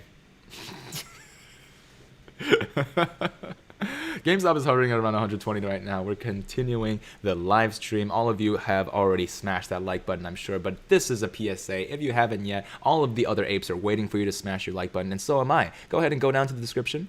Smash that like button. Have you done it? Nice. Thank you for doing that. And make sure to smash that subscribe button on the way up. That really helps out. Turning on notifications, make sure that you do not miss a single live stream, and we have a lot of information to cover. Oprah World Entertainment, do you think somehow with the market in red that is somehow related to GME and AMC squeeze, like with massive shorts and people selling portfolios to buy in? This has been a hypothesis for a long time, actually. People have been considering that with people pulling back from other investments, it's because they're trying to gear up for covering shorts. So far, the price would reflect if they are trying to cover shorts. Maybe the rise from 45 to 100 was actually them trying to cover shorts, but we do have that as publicly available information, and right now the amount of shorts yet to be covered is humongous. Speedy, what does Speedy say? Speed Devil X, can we all give Doggo a ear scratch? We all need good luck. Meatball, you gonna get an ear scratch here? Here you go. Ooh. Ooh. Scratchy ear. All right. Welcome to the show, guys. I'm going to check my volume. I'm going to check if I'm lagging at all. Make sure to tell me if I'm lagging. I know I'm streaming now in 1080, so hopefully that doesn't change if I'm lagging or not. Yes, that sounds good. All right, that sounds good. I'm also going to just talk real close to my microphone too, and then talk further away from my microphone. And there we go. Okay, so Impavide, or Impavide, what do you think today's barrier is? It's 140 as always. However, if it does pass 140 and start to go above 200, start to go towards 200, 180 is a number that has rarely been able to surpass. Lax Lifter says, sent you a picture of a robot dog. Is it your robot dog? Because I'm only looking at pictures of dogs if they're yours. Rachel Gatesmith says, looks good. Oh, thank you. See, the members are always coming in telling me that it's all good in the neighborhood. Jeff Hennig, thank you for the super. Stonks are the new cargo cult as I hodl my pee. I didn't mean for everyone to make holding your pee a meme. Definitely don't hold your pee. But if we can all agree that it's a joke, then we can continue saying it. At 720 was jumping around everywhere and lagging, and now it's okay? Wow, sweet. I fixed it last night. That's the extra work that I'm doing here. Let's see. We are French apes, says Jason Martinaglia from Cannes, holding deep in the trenches. We will go to war for you and Meatball any day. Merci bien. I really appreciate that. I got to go to Nice. I was pretty close to Cannes, I think. That was really fun. I love my time there. But I haven't been able to travel at all because of the pandemic. Very sad. Look at the 4-hour chart for GME. I don't have a 4-hour chart. I can only look at an hourly chart. Here's the hour chart. Nice green candles. We like to see that. Back to the minute chart. Oh, the minute chart looks weird. 5-minute chart. 30-minute chart. Okay, that's better. Apollo's Visual says you can buy AMC on Cash App. Yeah, instantly. That's true. It is, Lax Lifter says it is the, Boston Dynamics version of Spot. They tried out 2 days ago. Wow, they're really moving with Spot. Honestly, Boston Dynamics is a great company. If you guys aren't aware, they make like robots. They're not scary. They're cool. They make dances and stuff. And you know what? Now that I'm thinking about it, it does sound a little scary. Has my dog ever been outside, Meatball? You ever been outside? He's lax here because he is like nowhere to run. But we go on 3-mile runs every day. He's an old man, but his legs are swifty. They still work, and that's how he stays healthy. Let's look at a new dog. Thank you, Paula's Visuals, for checking out that dog. That was Tokyo, the cute little pupper. Someone said bump. Observe Charlie. Charlie, we literally already saw Charlie last time. But let's give Charlie another look. Charlie, I remember Charlie being here for like a long time during another live stream. So there you go. Charlie, give him a heart. Okay, who else? A lot of you want to see dogs. So this is a dong, not dogs. Don't send me dongs. Some of you are sending me Vietnamese currency, which are dongs, but I don't want to see dongs. I want to see dogs. Oh, this is Lloyd. So this is from yesterday. Super farts. Thank you for sending me your super fart. Lloyd, the dog, is going to grace us with his presence now. We're still looking at GameStop crossing over the $120 barrier. Are we going to go into the moon today? Not likely with the amount of shorts that they are attacking us with. Rachel K. Smith, thoughts on discount today on Palantir? Palantir I've always been very bullish on in the long term. Let's look at it real briefly. Palantir is down another 1.5%. All tech stocks are on sale. This is my strong belief. So not financial advice, but I would be pretty bullish on Palantir making a strong return. They can't go belly up. It's one of the most solid. Floyd, where are you going? Or Lloyd, what's your name? They can't go belly up because most of their contracts are governments. But in my opinion, Palantir is doing well. Tesla, although, is the bane of my existence. I don't know why. Tesla seems to be slipping. Let's go back to GME. And let's get AMC up as well. All right, AMC still down 3%. GME up 12% on the daily. Boston Dynamics equals Skynet. Uh-oh. Can WeBull do partial shares? Yeah, they can. You can buy whole shares or partial shares. Let's see. Everyone wants their animals seen. You will. We'll see all of your animals eventually. If you don't have animals and you just wanted to follow me on Instagram, go ahead. It's Andrew Mo Money. There it is. Right under my name. Meatball, what do you see back there? He's like, oh, I wasn't seeing anybody. Airbnb jumped back today. GME borrow rate over 9%. Lost a lot of money on tech stocks yesterday. I did too. Hopefully I'll recover my losses today. Yeah, let's go, GME. Straight to the moon. GME crashes the market and then we can buy it at huge discounts with profits. Woo! Rachel says, thanks for the opinion. Yes, I'm also bullish on Palantir and Tesla. There's this YouTuber that just bought like $500,000 of Tesla. I just thought that was outrageous when I saw it, and I'm just like, well, if that guy's in, I feel pretty strong. Alpha Blue says, hey Andrew, can you please explain how shorting a stock drop its price when people are buying? Sure, I can. Shorting a stock is the same as borrowing a sell. I think that's a really good idea.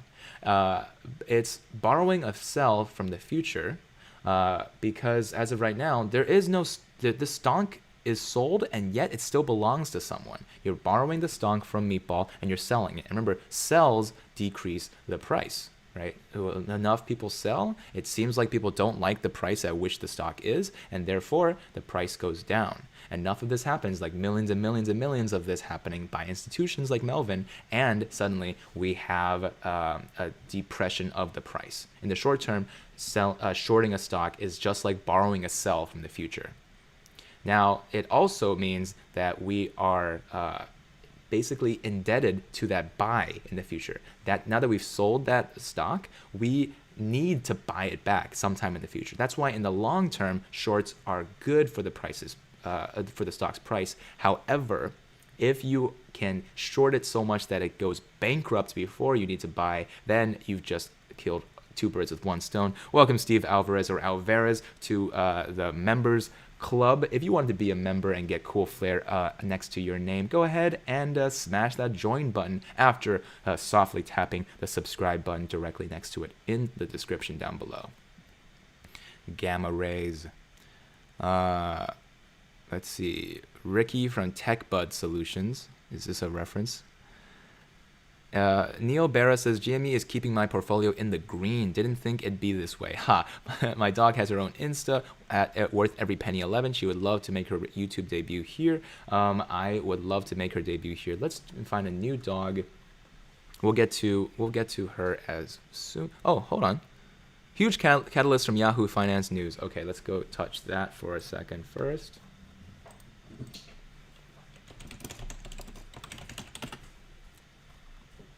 Funny enough, Yahoo Finance is one of the best places to find news. Hold on, is it over here? This is from Reuters. GME. Where? Oh, 15 minutes ago?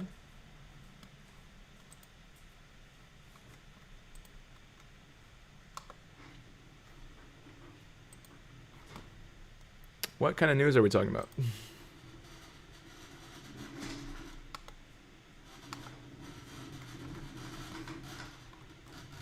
What kind of news are we talking about? I do not know.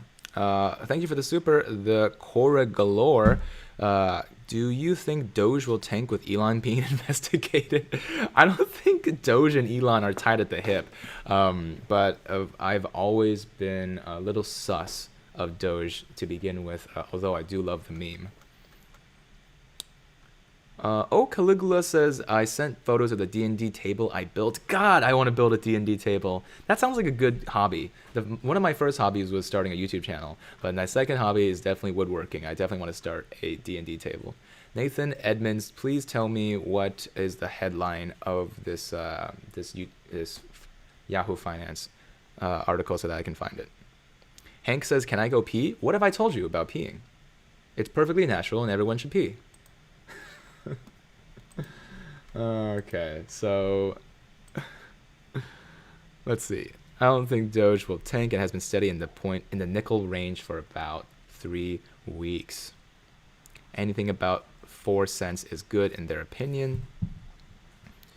Blue Pone says, what do you mean by these barriers that I talk about? I'm talking about levels of resistance and support. These are historical levels of resistance and support that the price has either bounced off of multiple times or has been supported by. So this is a technical analysis of how the same population of people are buying into GameStop and deciding the price based on selling when they think it's too high or buying when they think it's too low, and levels of support, which means a price where people have thought it was too low, become levels of resistance later on where people think the price is too high, and vice versa. So this is why tracking these prices will show when the price will either free fall in between these two ranges or hold steady between two different ranges. Does WeBull penalize day trading like Robinhood? I don't think either platform penalizes day trading. It just puts you in a different bucket of user, and there are some implications, either taxes or regulations based. Man, I really gotta pee, says Frederick. Go pee, please pee. Sandblast says, hodl the pee. RB says, how long does it take to do my hair? I do my hair before I wake up. Sorry, I do my hair at night. And it just stays up there, so lucky for me.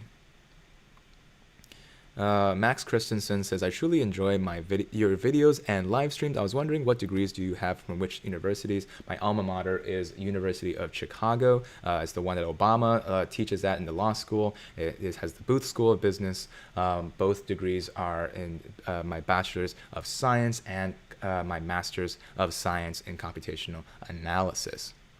Zach WY says, can you describe the process of giving your stock to your grandchildren? How is the transfer arranged? I don't have any grandchildren, so I don't know that. I don't know. There's probably like a wealth or like a income. What is it called? Like the giving money away tax that people are talking about. Maybe it doesn't exist yet. That's what Republicans don't want to see. So yeah, I don't know enough about it.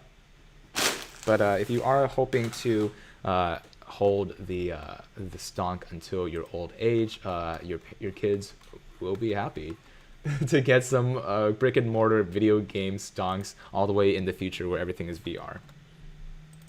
Oh, here's the dog that looks like Meatball. Okay, so this is from S Suave Mentee, and this is Byron. S Suave Mentee. Thank you for showing a dog that looks pretty much like Meatball. Meatball, do you see this dog? You see?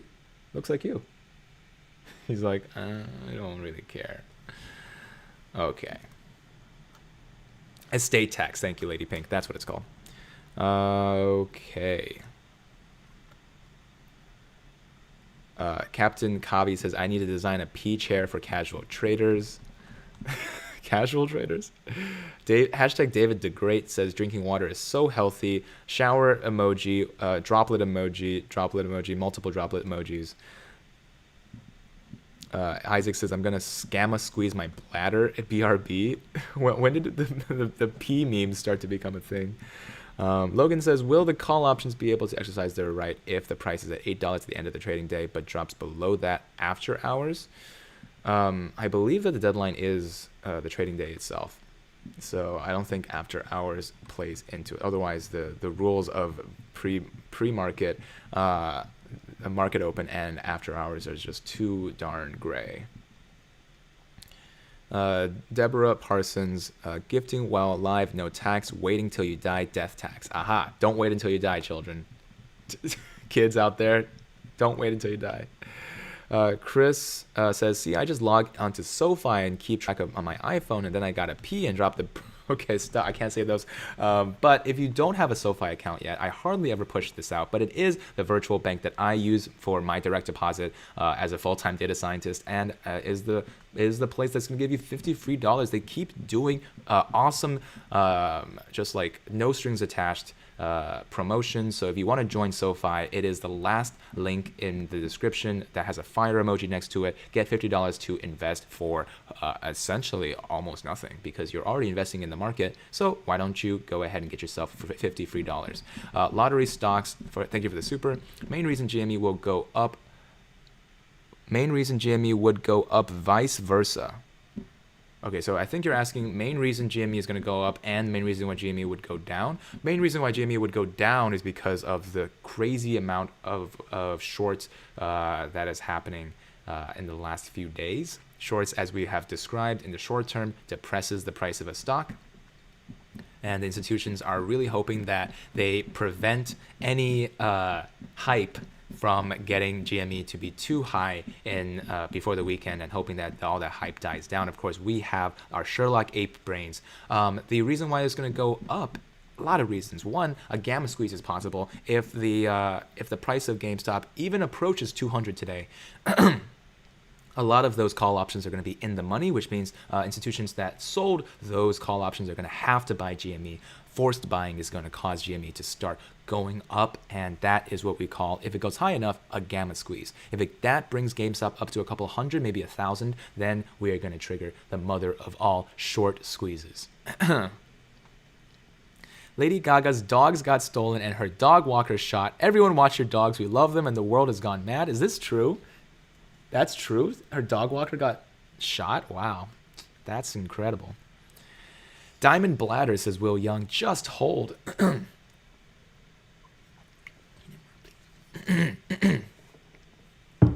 Excuse me, I don't mean to clear my throat so loudly in the microphone. Eve says, what's the name of your dog? Is it spelled as Meepo? Meatball. This is Meatball. Like an Italian meatball. But Meepo would be a really cute name as well. You're not the first person to think that my dog was Meepo. Because Meepo just sounds like a really cute name for a dog too. We are talking about GameStop here. Welcome. We are looking at pictures of dogs from the community. These are all pictures of dogs from people just like you, apes, trying to make a point in the system. We are making history, as some of you have said. This is historical in the making. And we are talking to people in the live chat right now. What's going on? Let's chat. Cool Runner says, I think the dump on AMC was because the hedgehogs wanted to stop the overnight trade and to get cheap stocks from people that set stop loss orders. Well, shame on those hedgehogs. Let's see.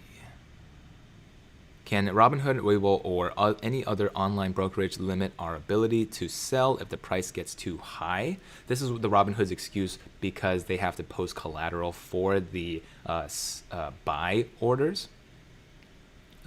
Whenever you buy, Robinhood has to put up a couple X times the amount that you want to buy it for at their clearinghouse. And that's why their clearinghouse was the bad guy, not us. I can't answer any yes or no questions. I'm Vlad. I'm from Bulgaria. So that's what we watched during the congressional hearing live stream. And there's a round 2 already scheduled for another congressional hearing live stream on early March. So that's actually coming up pretty soon. But what was the question again? The question was, can they restrict your selling? No, restricting the selling had not happened during the last gamma squeeze, so this is not likely to happen because they don't have a good excuse for it. Selling only pushes the price of the stock down, so that's why if Robinhood really is in cahoots with the institutions, they don't want to restrict selling. If they did, that would have actually been seen as equitable, right? No market manipulation, because if they restrict both buying and selling, then it seems like they're just out of business for now, right? And they're just a bad business. But however, if they restrict buying only for whatever lame excuse, and then they don't restrict selling, then that was called into question a couple of times by different Congress people that's manipulation. I'm missing a couple of live chats here. Let's go. $500,000 award for who can find Lady Gaga's dogs. Wow. If you click time and sales, are they short laddering with the same 100 shares? Time and sales. There's 100. 100. 100. Wow. Yeah, what's going on with these 100 shares going back and forth? 100, 100, 100. Okay, interesting. This could be a great conspiracy. Yeah, this does seem like coordinated action. SEC would have to start looking into this. I don't work for the SEC. I'm just a Sherlock ape. I don't know nothing. Boo, boo, boo. Alpha Blue. Andrew, yesterday, Jim Cramer mentioned on Twitter that GME can issue 1 billion stocks and buy its equivalent in Bitcoin. This would guarantee a price going up to 430. Is this true, and why did GME didn't do this? Well, Jim Cramer has fallen out of favor. There's a lot of bad mojo surrounding the guy, and he seems to be more of a personality than an actual brain analyst man. So I don't know much about that specific interview or tweet, but I can imagine that most things that Jim Cramer says has to be taken with a grain of salt. Gaga will likely turn her dogs into a dress. Uh-oh.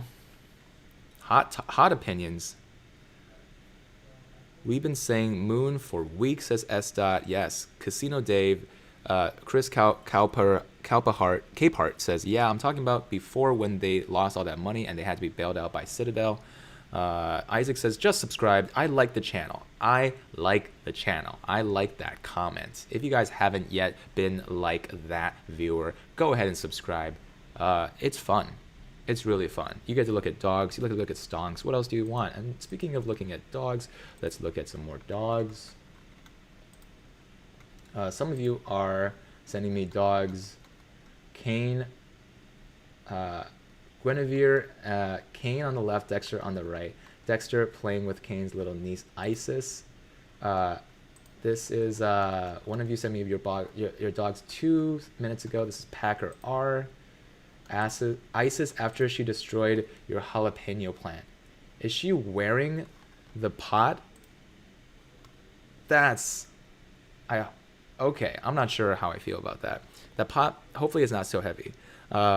Lucas is asking, are they not short laddering with the same 100 shares? I can't say, but I did change it to time and sales, so you guys can see whether or not the volume of 100 shares going back and forth over and over again. Lord Weird says, Lamau, brain analyst man.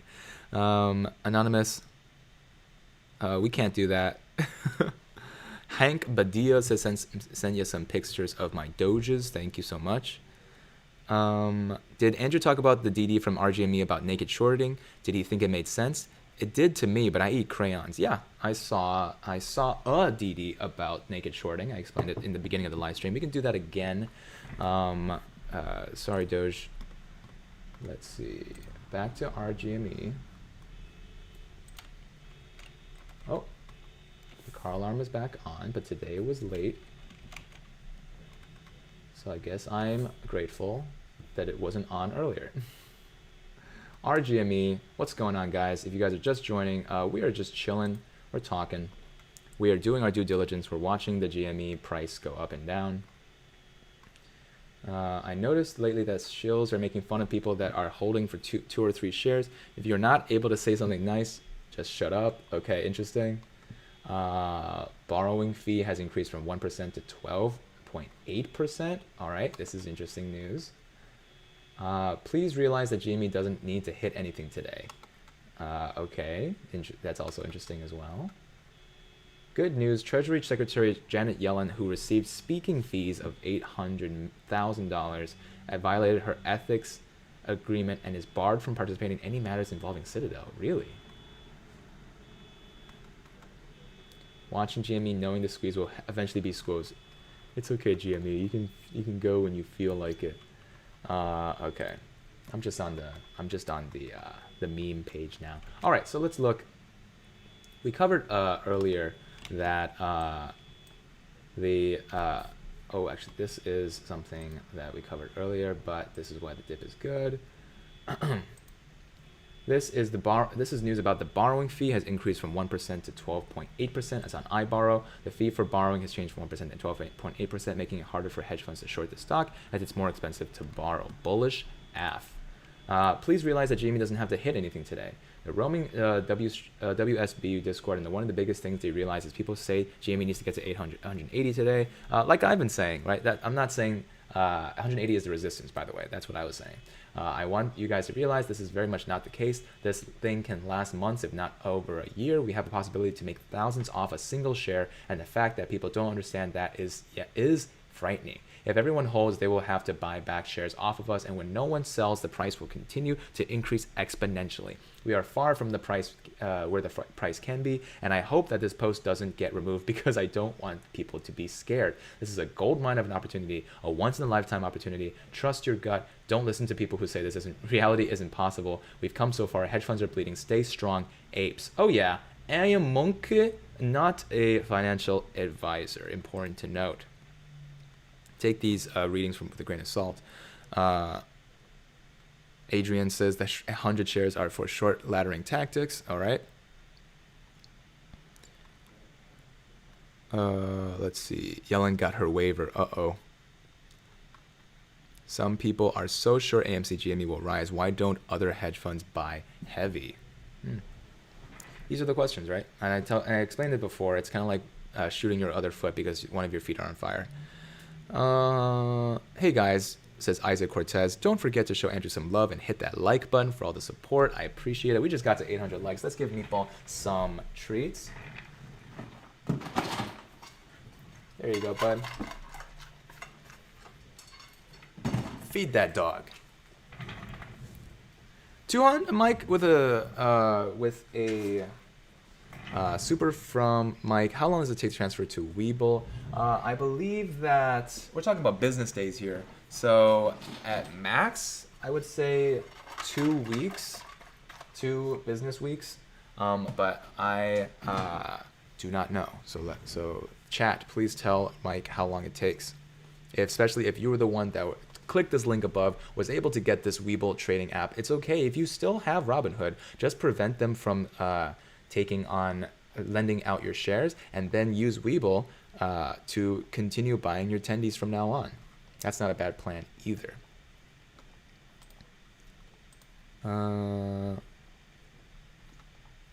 Please check AMC. Sure. So that's Palantir. So AMC was hovering around $8 that passed that level of resistance, and now it is hovering around $8.15. Seems like it is struggling. Needs to have a little bit more support for this level of resistance to become support later. And now back to GME. GameStop can justify its valuation by turning into a 5,000 store introduction to crypto. Okay, this is the Kramer article that you guys were talking about. Let's actually read it. GameStop.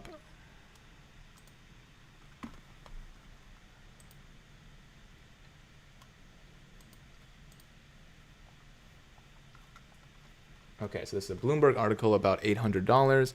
And then where's that Kramer article? Kramer. Oh, here we go. Okay, it's not popping up, so that's why I'm going to have to search it.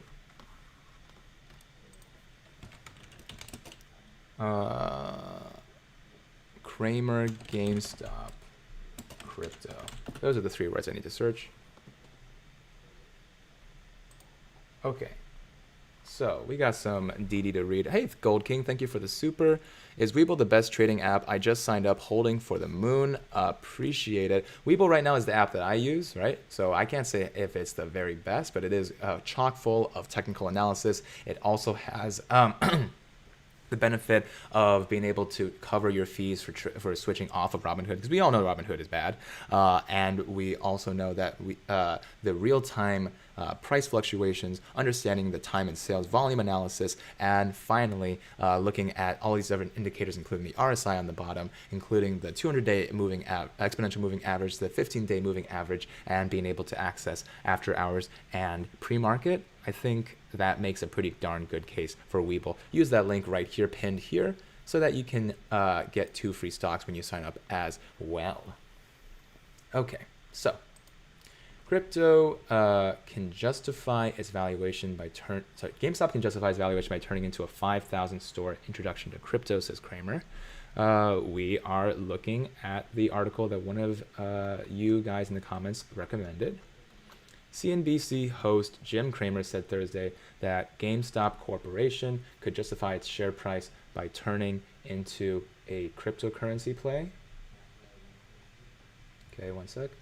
What happened? The Mad Money host made references to other companies like PayPal and Nvidia, both of which are linked in some way or another to the cryptocurrency at the present. If GameStop were to turn itself into a 5,000 store introduction to crypto, make it so that they sell $1 billion worth of stock and buy crypto with it, and then make it so that it's an international gaming place where you win Bitcoin. Oh, that's kind of interesting. I think it can justify its stock price. That's a crazy idea, but it might just work. I have not been able to come up with anything else, but this works, and it doesn't have to be Bitcoin. It can just make it crypto. Kramer said that if GameStop turns itself into a crypto information place and has worldwide games with no latency, it would add to the credibility of GameStop investor and Chewy Inc. co-founder Ryan Cohen.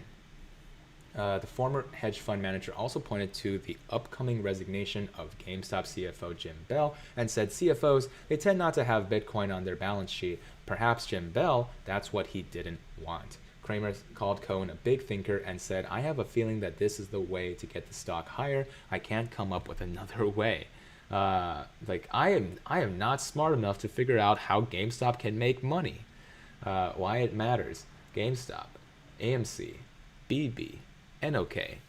Those shares were buoyed in a short squeeze carried out by Reddit forum WallStreetBets. And cheers to that. A notable poster on the forum, Deep Effing Value, our king among kings, Roaring Kitty, who has been credited by the forum members for pointing out the short squeeze opportunity, told U.S. lawmakers that he likes GameStop stock. He likes it. That's a surprise. As far as I can tell, the market remains oblivious to GameStop's unique opportunity within the gaming industry, said the poster, whose real name is Keith. On Wednesday, Kramer called the over 103% rise in the shares of GameStop a mockery and questioned, "Where is the government? Hello, Kramer, where is your hair?" Alma Angadi, a former Securities and Exchange Commission enforcement attorney, said that heightened interest from regulatory bodies could be expected. I think both Congress and the SEC will be studying the that balance between orderly markets and letting people invest what they want to invest for whatever reasons they want to invest, even if it doesn't make sense to us, CNBC reported. GameStop shares closed nearly 18.6% higher at $108 on Thursday and fell 2.51 to 106 in the after-hours session. And now look at us. Now we're back up at up 9% on the day. Very interesting article. I think it has a lot to unpack. This is just, I'm just going to say it, this is just a clickbait weird idea from Kramer. It doesn't make a lot of sense when it comes like directly down to it. It would just take us so much infrastructure to change it, but like it might make enough meme sense for the apes to get behind. So there you go. You guys are talking about AMC in the comments. Make sure to talk. Lord Weir says, don't attack each other in the chat. I agree. People have their opinions. No need to attack. We are all feeling the warmth here. Ryan Zokowski, thank you for the super. I appreciate that. Yeah, and positive vibes only. We're just positive vibes only. Joseph Van Dyke says, your composure is monk-like. Positive vibes yesterday was a mantra. Appreciate you from Foster City. Hey, Bay Area represent. How's it going, guys? Let's see. We have some more DD to read, so we're not quite done yet. Let's talk about exactly why we had options are betting that the stock will reach $800 on Friday. This is a Bloomberg article by Alina Popina. Shares of the GameStop core doubled yesterday and jumped another 19% today. Options traders think that the stock can do much better than that. The most active option traded on the stock market Thursday was a contract betting that GameStop shares would spike to $800 on Friday. Some 52,000 contracts changed hands during the session, betting on this one-day gain of 636%. For other options traders, it was a question of when GameStop would hit the $800 mark, not if. The 7th and 8th most active contracts were call options, wagering that the stock would reach $800 by next Friday or in 3 weeks. It's hard to say whether the contracts were mainly bought or sold, two traders said. It's speculation gone wild, pure and simple, said Steve Sosnick, chief strategist at Interactive Brokers LLC. It is Exhibit A in the nuttiness that is associated with GameStop. GameStop's a Reddit-driven roller coaster ride that roiled markets last month is continuing this week, with shares more than doubling in the final 90 minutes of trading on Wednesday and rising as much as 101% on an intraday level on Tuesday. The rally came as popular tech names from Tesla to Zoom were battered after U.S. 10-year Treasury yields spiked to 1.6%. Big up on GameStop. We are bullish on GameStop. We like the stock. It's just pretty clear. I think I'm gonna do like a like an all-inclusive like GameStop update soon, because that's fun. I'm going to set that video up so you guys keep watching the stock, keep chatting in the live chat, and then I'm going to talk about it in just a second. Okay, so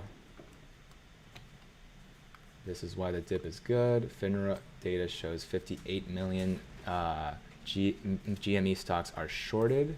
Okay. Borrowing fee has increased to 12%. Big. Excuse me.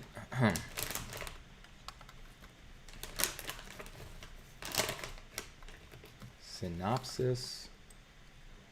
Okay, I'm almost done setting this up right now. If you guys are joining us, my name is Andrew. I'm a data scientist here in Silicon Valley. That is Professor Meatball. He is a PhD doctorate from the University of Cornell. And we are talking about the GameStop saga, and we're going to focus on a couple of new edits. So, okay. Preparing my next DD right now, and holy moly, yesterday's actions fit right into the pieces. I can give a date for the squeeze to take place, almost certain, because lots of different pieces fit together. Wow, this is some conspiracy. This is some conspiracy stuff. Ryan Zolkowski, thank you for another super. Hello, thank you for the stream. How does today compare with last month's run-up? Can you overlay or compare charts from last month and today? I certainly can. I should just look up, like, charts from last month and today. One of the first things to note is that the volume is actually pretty crazy, much comparable, if not much higher than last month around the same time. So let's see the FINRA report here. Can you even see this? Okay, can you see that? I have to move my head down a little bit. There, GameStop.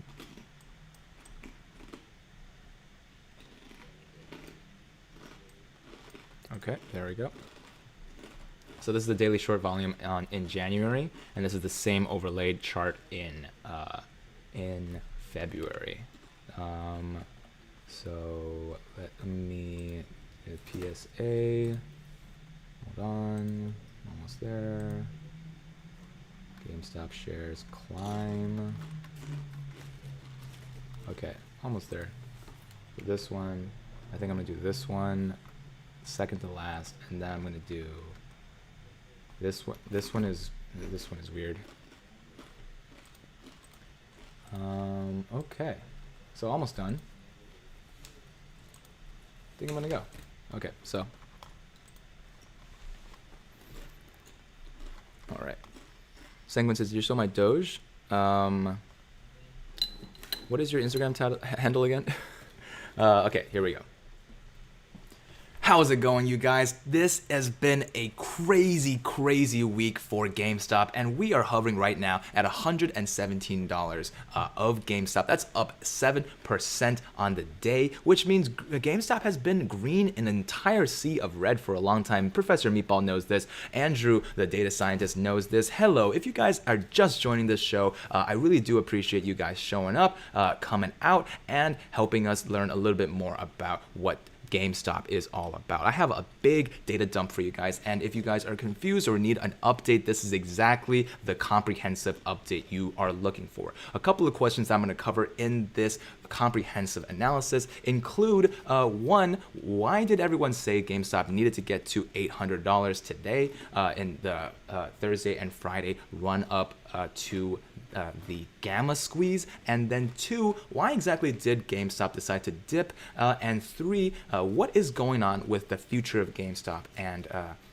can it turn into a crypto game according to Jim Cramer? Well, let's cover all of that in this video. Make sure to watch all the way to the end. Make sure to give that subscribe button a little tickle if you haven't quite yet, and try and smash that like button as well. So with that out of the way, let's look over here at a couple of the DDs that I wanted to cover. First of all, I wanted to cover the overlaid charts of the daily short volume on GME back right here in February, and the daily short volume on GME in January. As you can see, we are looking at a couple of different variables at the same time, but right now the bar charts are the short volume in blue and the total volume in orange, and this gives us the calculated gray lines, which is the percent of float, and the yellow lines, which is the percent of total. As of right now, we can see the differences between January and February, and it is looking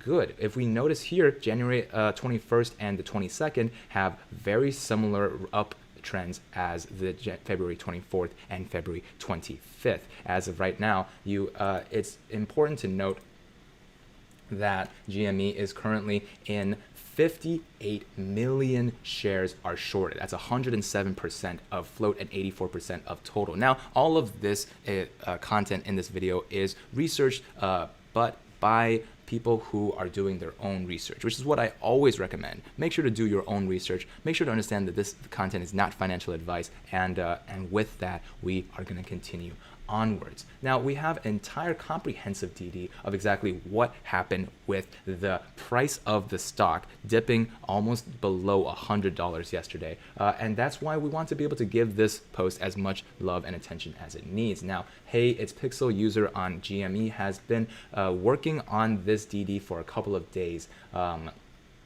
So let's start with 9:35 a.m. yesterday, Thursday. The market opened and we had a huge drop off in price and huge spike in volume. Hedge funds shorted over 18 million shares over the first 5 minutes. The amount of shorting was so aggressive that trading got halted twice within 5 minutes.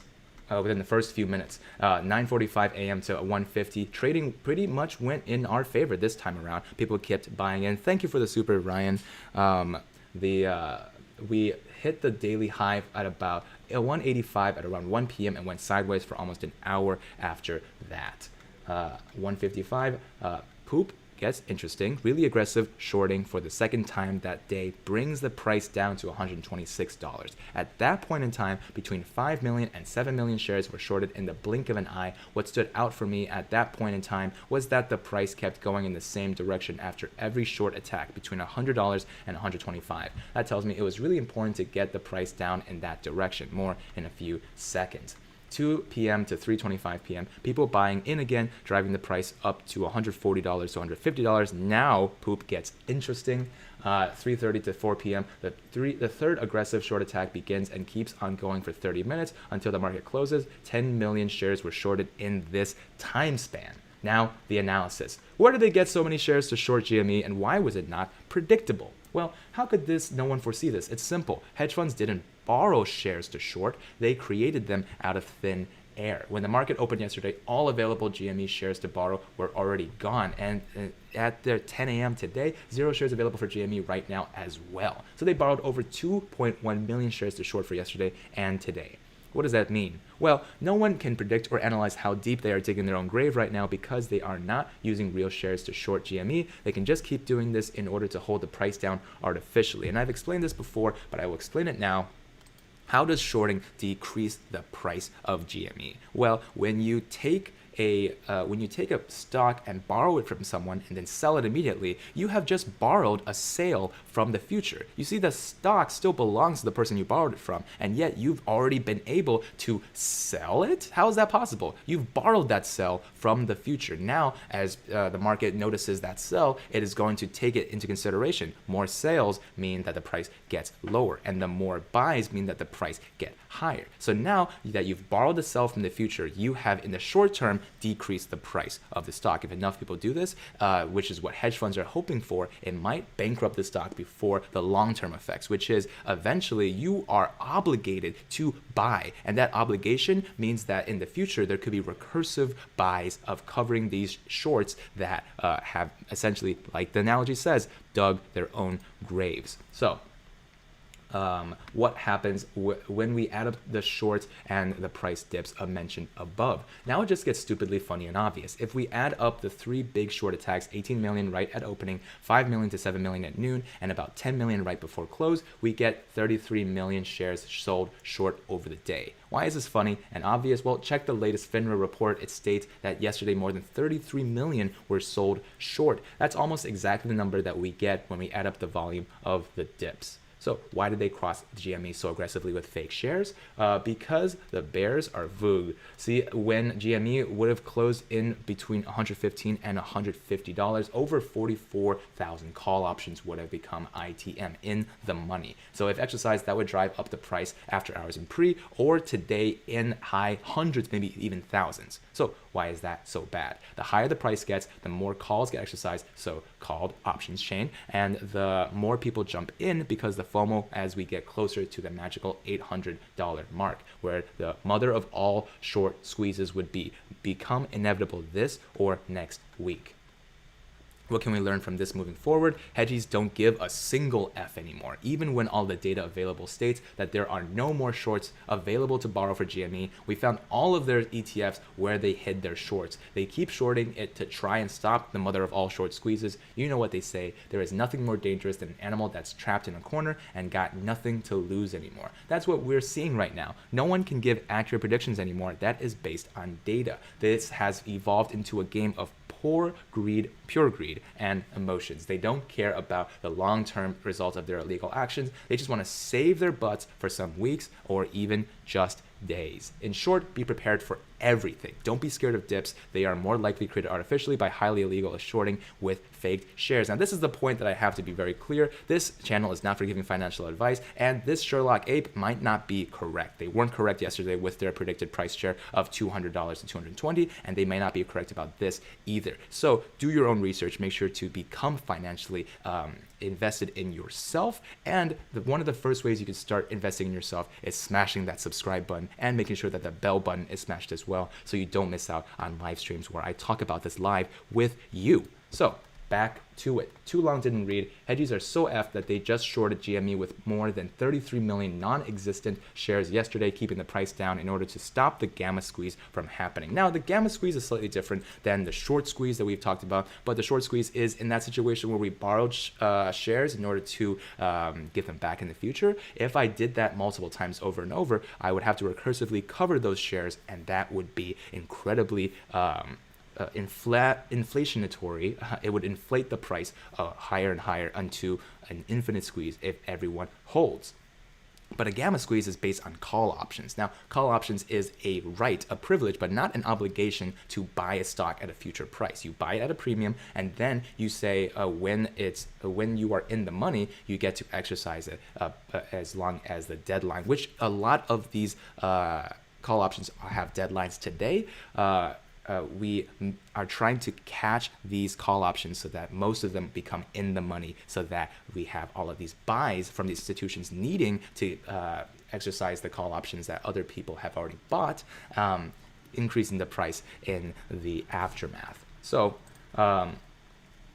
the price would have jumped to a few hundred, maybe a few $1,000s today. This is just hypothetical. If they didn't do it, which would have started the real squeeze today, they have nothing to lose anymore, so be prepared for more highly illegal action and don't get scared by fake dips. In short, they like the stock. So we also have a couple of edits from them. Edit number 1, according to this site, the short sale volume was 61% yesterday with a short sale volume of 50 million. That doesn't mean that Hedgies opened 51 million new short positions and being really conservative and sticking to the 33 million. If it's even more than that, even better. So we have right here this price, the short volume percent, really hovering up there. But at the end of the day, that is a ton of short volume versus the long volume. Edit number 2, to all people wanting to understand naked shorting, here is a great read. And if you still don't really understand how these counterfeit shares could happen, let us give us a quick overview of them.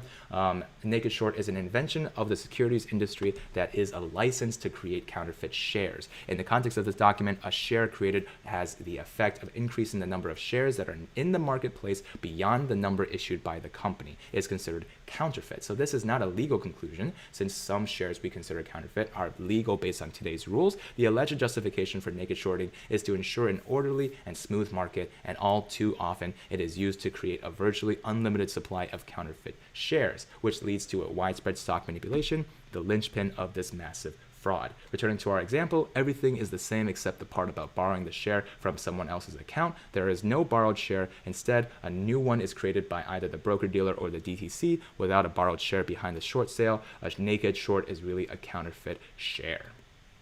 And at number 3, 930, the fee to borrow GME went up by 12% overnight and is therefore in the double digits for the first time since 4 weeks. This is really huge. And at number 4, how do I know that Hedge is not retail selling their shares? It is possible that some retail traders sold. In fact, a couple of you in the live chat were one of them. Congratulations. But if you take a look at the short volume, 61% yesterday with 51 million shares being sold short, then take a look at overall sell volume, it doesn't add up. If there was a huge retail sell-off, an additional 61% short volume, the price drop would have been much bigger. Most retail held through, therefore they had to aggressively keep shorting because no one was selling. That is you in the description, in the comments, telling us exactly what you are planning to do, and not taking any of this as financial advice, of course.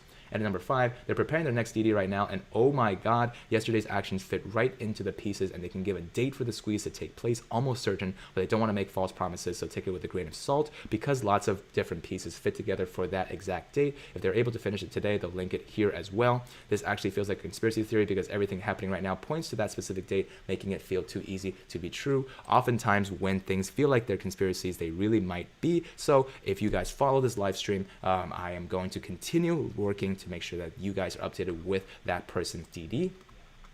But of course, one of the most important pieces of this puzzle is the gamma squeeze, and we covered it briefly, but we want to understand why is the option betting on the stock reaching $800 on Friday. Well, I'm just going to zoom through this Bloomberg article because the main point right here is this paragraph here. For other options traders, it was a question of when GameStop would hit the $800 mark, if not if. The 7th and 8th most active contracts were call options wagering that the stock would reach $800 by next Friday or in 3 weeks. It's hard to say whether the contracts were mainly bought or sold, two traders said. So now that people are betting very much in the $800 range, a lot of contracts would be in the money, which would cause a lot of buying action if they were filled today.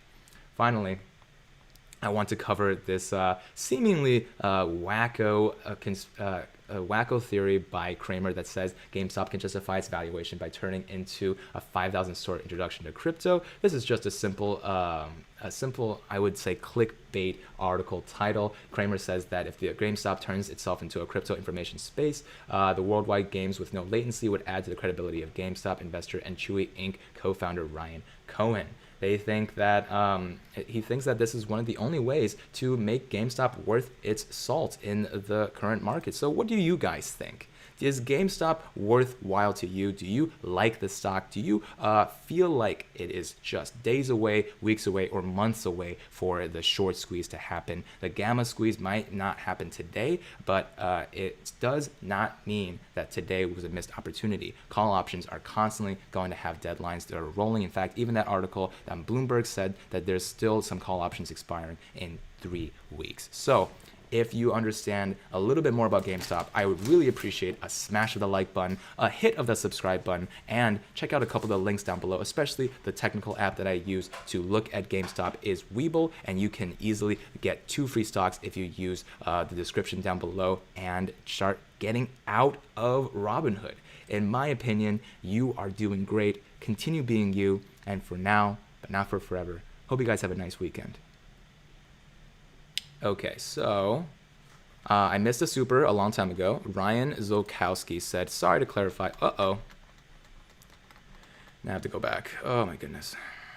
Hey, guys. Welcome, those of you, almost 3,000 of you, chilling with us. Good morning. We're just talking GameStop. Thank you so much for Lord Weird Moderator giving us the moderation that we deserve. I'm going back 10 minutes, but I can't seem to find that super. I am sorry. I'm going to answer your question later. But I think you were asking about overlaying the charts from the sell volume from earlier in January to the sell volume of today. So Ryan, I'm going to be looking for you, if you're still in here, answer your question again. Which one were you? Was it Ryan Zolkowski? Can you ask your question again?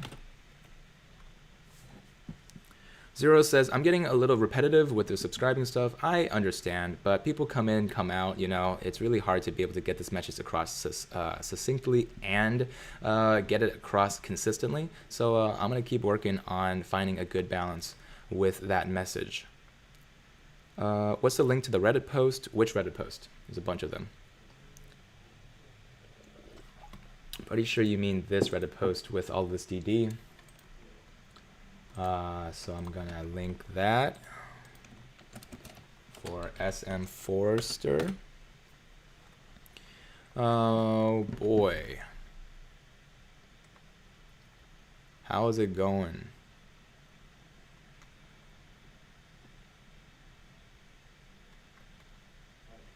Paulus Visual says, I love the stock. I love you, Paulus. Thank you for talking about that stock. We got someone called Raiku. Says he's trolling, is he? But Raiku says he's just voicing his opinion. Everyone's free to voice their opinion on in the chat. This is a free speech world. Thank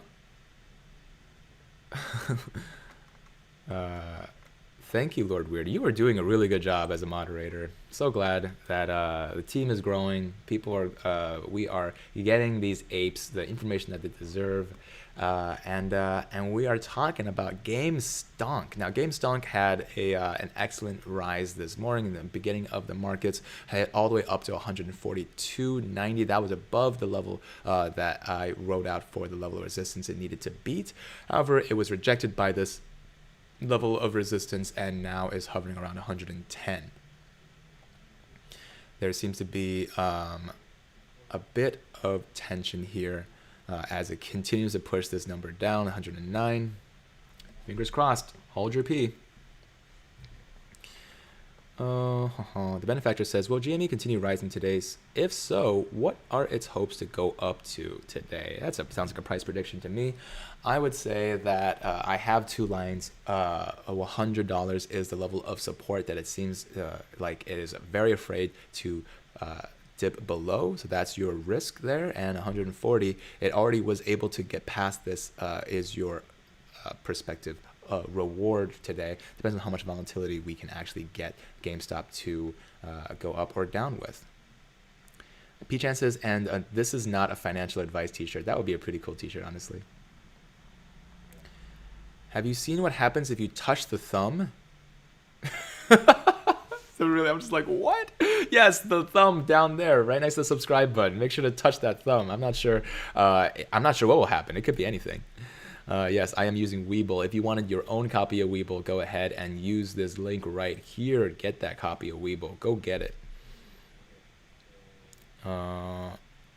You were on Kevin's stream? No, I would love to be on Kevin's stream. Are people talking about Kevin? Who is streaming right now? That's a good question.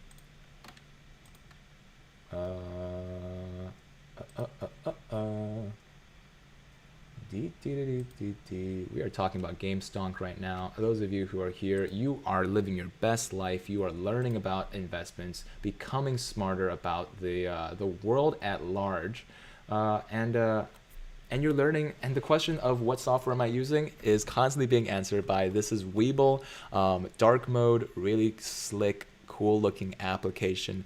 GameStop is dipping 107.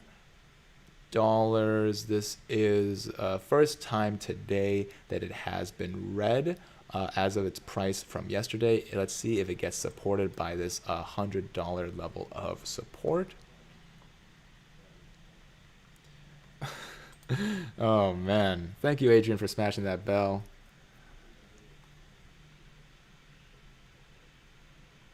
Oh, see, Raiku, there he is. He says, I respect everyone buying GME. Good luck to y'all. Very nice, civil conversation in the comment section. Let's see. People saying big up as like a real compliment, right? That's a real compliment, I think. People say big up. I'm not crazy. I love drinking this Tendi juice. We need people to buy and break this wall, says Festive Project. Frosty Matrix says, we are in the midst of the beginning of the biggest gamma squeeze in history. Let's relax and rise together, holding to each other's diamonds hands until 100,000 a share. How do you change to dark mode on WeBull? You have to go to settings, and then it's pretty self-explanatory, I think. Talk about your cool axe guitar. Someone the other day was like, that axe guitar needs to be restringed. And I'm like, no, this axe guitar is a prop. Yeah, I'll show it to you guys.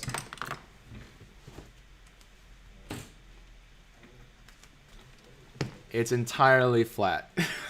They're like, please restring your axe guitar. And I'm like, no, this is, it's just wood.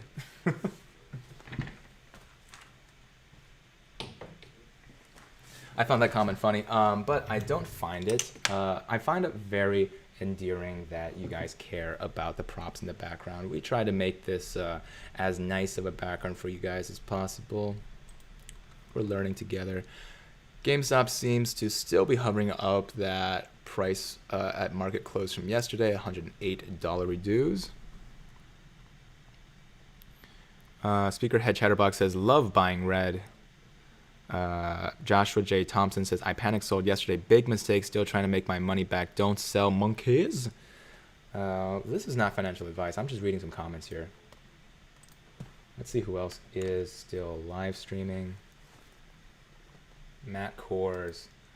Stock markets with Bruce. These guys are going.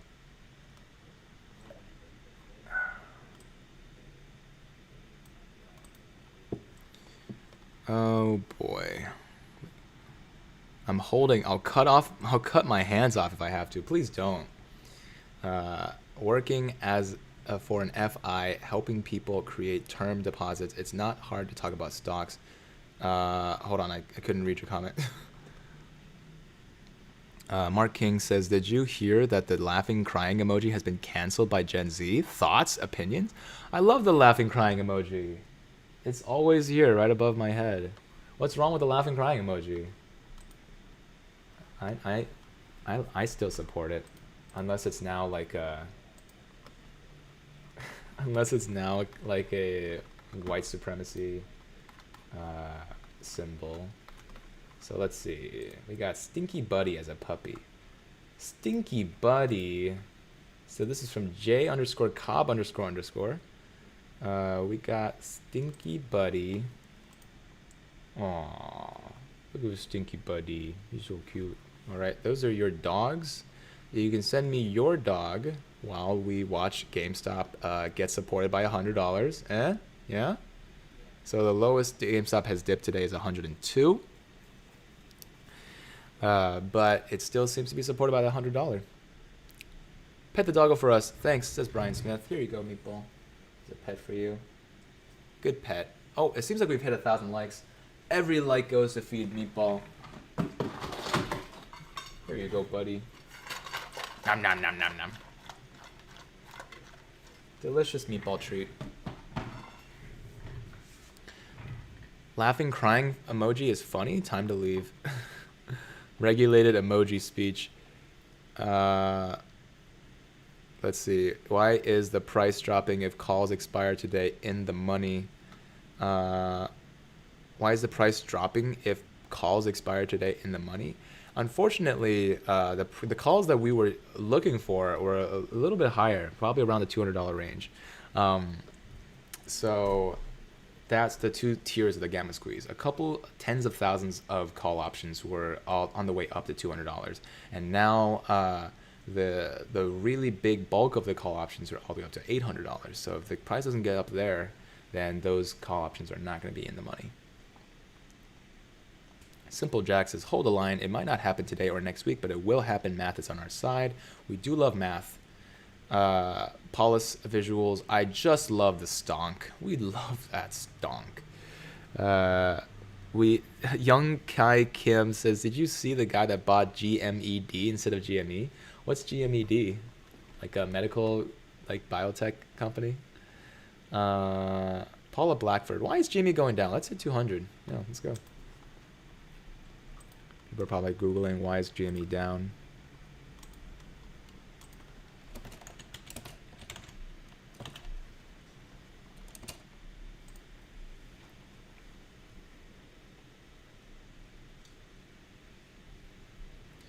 Greg's in the chat spreading FUD. Let's see. Calls don't expire until Monday. We still have that call options in AMC. AMC below $8. It is. It's below $8 a reduce. Let's see if there's any news on AMC. The news about AMC is about GameStop instead.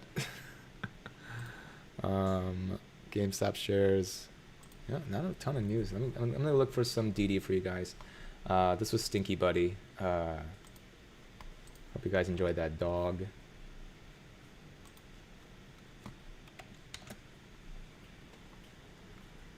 GME news.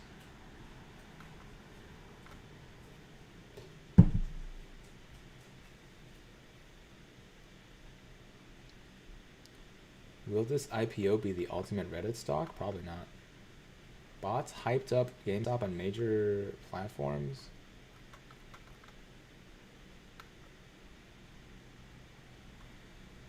GameStop shares jumped 13% pre-market as stocks look poised for another day of high activity.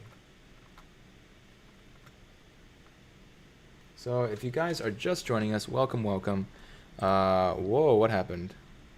That was weird. Am I having connectivity issues? Google, why is GME down? He put 50 grand in GMed. Unfortunate. Wish I wasn't so dyslexic. Oh, so GameStop is down to $100, being supported at the line. Hold the line. Hodl. Oh my goodness. Not financial advice. But look, math, please, math. Okay, good. See, math. Math is on the side of the brave here. If you guys are just joining us and you are wondering why GME is down, GME is being attacked by the sheer millions of shares that are shorted. This depresses the price in the short term, but as research has shown, retail investors are still holding strong. Those are people like you and me, and we are the ones that are going to be able to buy the dip, and bring a GME back. If you are joining and I haven't said this disclaimer yet, not financial advice. I am bringing the information to you guys as much as I can without a bias of up or down. We see candles one day, we see tendies another, and that's just the way it is. We got the chat going wild. We got some Korean chat. Wish I read Korean. I actually learned how to read it phonetically on the airplane to Seoul, but then I completely forgot that. Let's see. Oh man, I hold my fellow apes as Paulus visuals. See, if you were a member, I could see your live chat a little easier. People are saying they just bought. This is a tough fight here, says Frosty Matrix. Hi, sir. I'm afraid. Please help. Camillo, look at all these apes also afraid. Let's hold each other. Give yourself a big pat on the back right now. This is another ape holding you on the shoulder. We are going to make it through. BB Lou says, learn a lot from you, Diamond Hands. Ice cream cone. Love Meatball. Meatball, you hear that? You got an ice cream cone.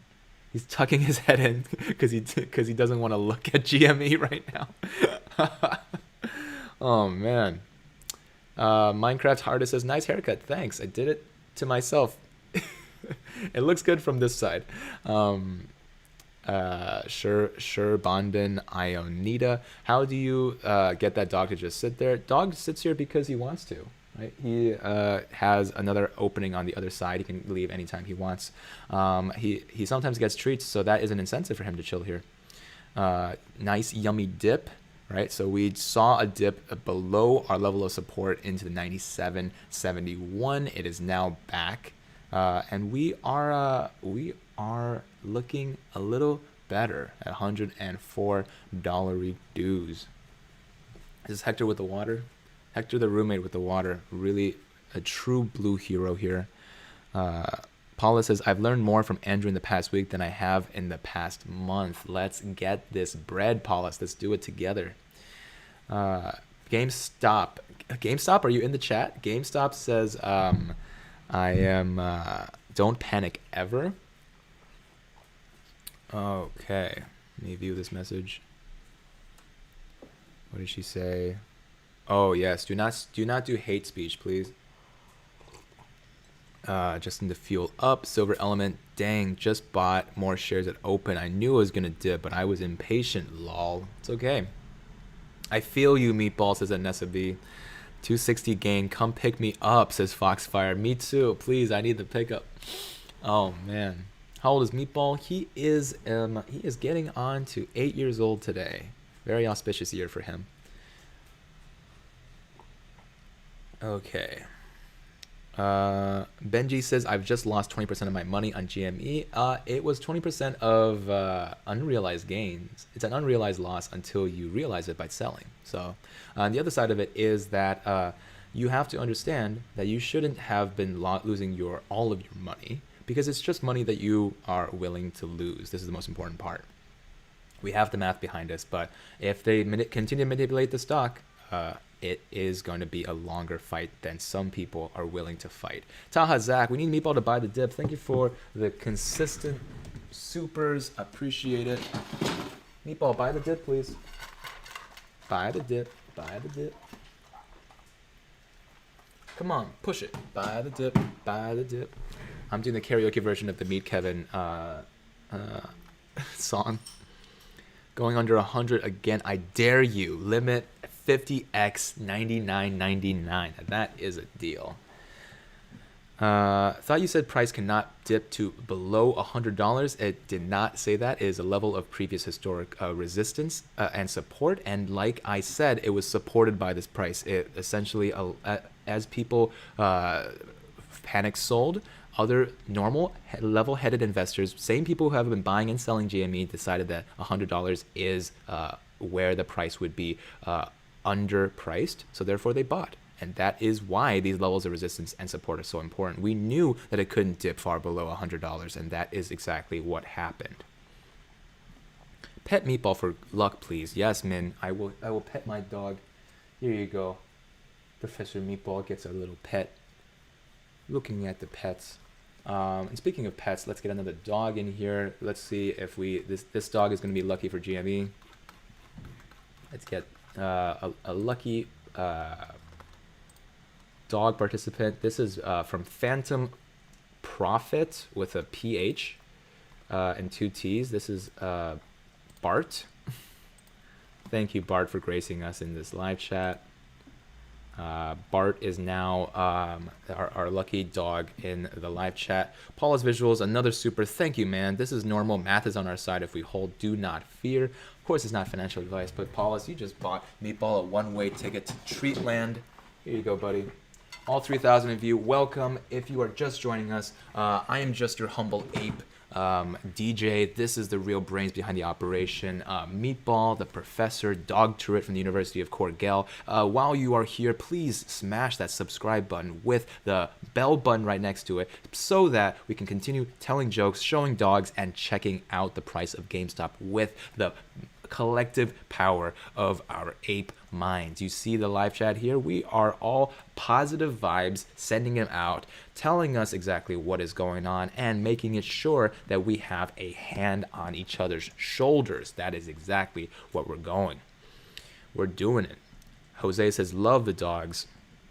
Preston says, can you explain how you determine levels of resistance? Levels of resistance are, usually we have 3 points of contact for levels of resistance. It's just when a stock has bounced off at least 2 or 3 times. And what we see here is that when GME hit 100 for the first time after hours, that was 1 point of touching. The second time after hours, that was yesterday. And then the third time just now. This means that $100 is a solid line of support. Taha Zach, any new GME DD today? Just joined the stream. Taha, I have an entire video about the GME DD. If you can also just watch it ahead of time. Zoom on back. It's a 10 to 15 minute long video starting with me in big screen. And it was probably from like 30-ish minutes ago. So that's, if you see me in big screen, that's going to be an easy way to tell that a new video is starting. GMed to the moon? Yeah, GMed, let's go.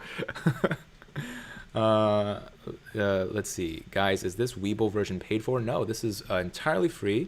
That's the way I like it. Go ahead and grab it, your free version of WeBull in the live chat right next door. Let's see. Charts don't lie. Hey, Andrew, says Ethan Aguilera. What do you think about ETFs being shorted, and where do you think it's going? I think that it's pretty dang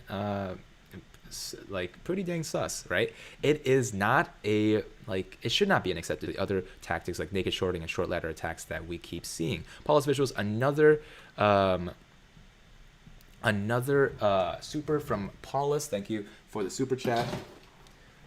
He is asking, would love to get your opinion on the book Habit you have propped up here.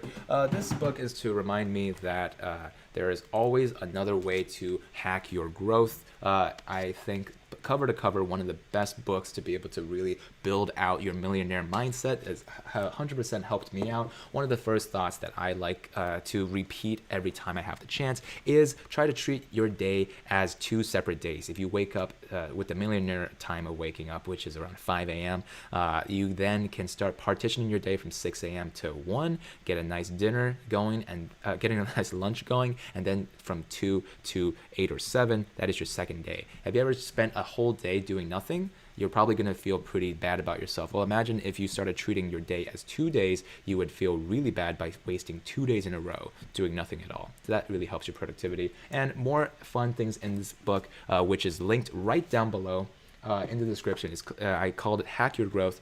I should just change it to be like, this is the book that I Hack Your Growth.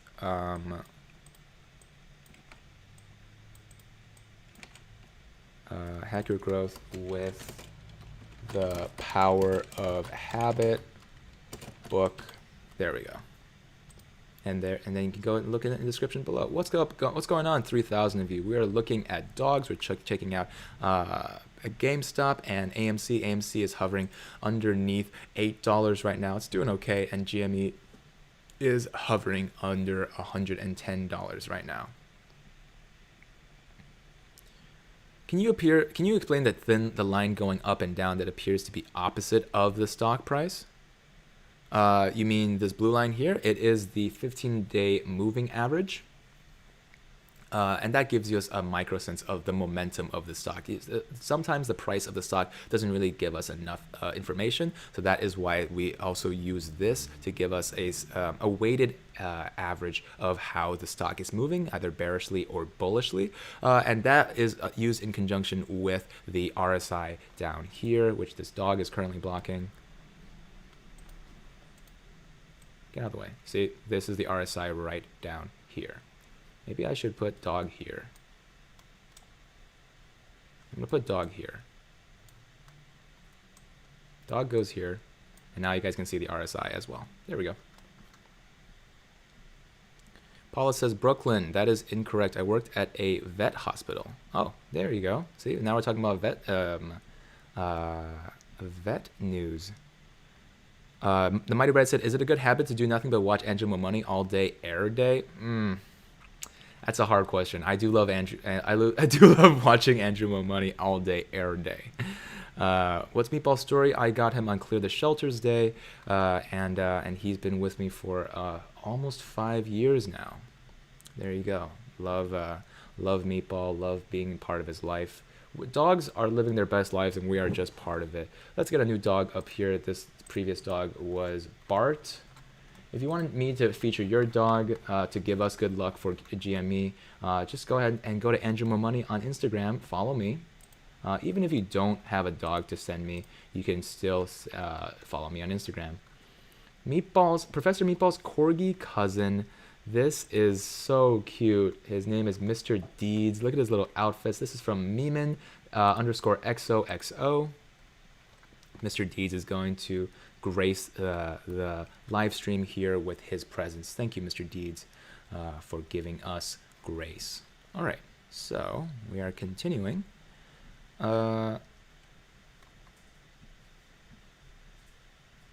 Now it looks like you and dog are streaming in tandem. Yeah, we are. We need to. I need to actually talk to Uncle B, because he wants me, Trey, and Me, Trey, and Matt to talk. So when is 12:30 Melbourne?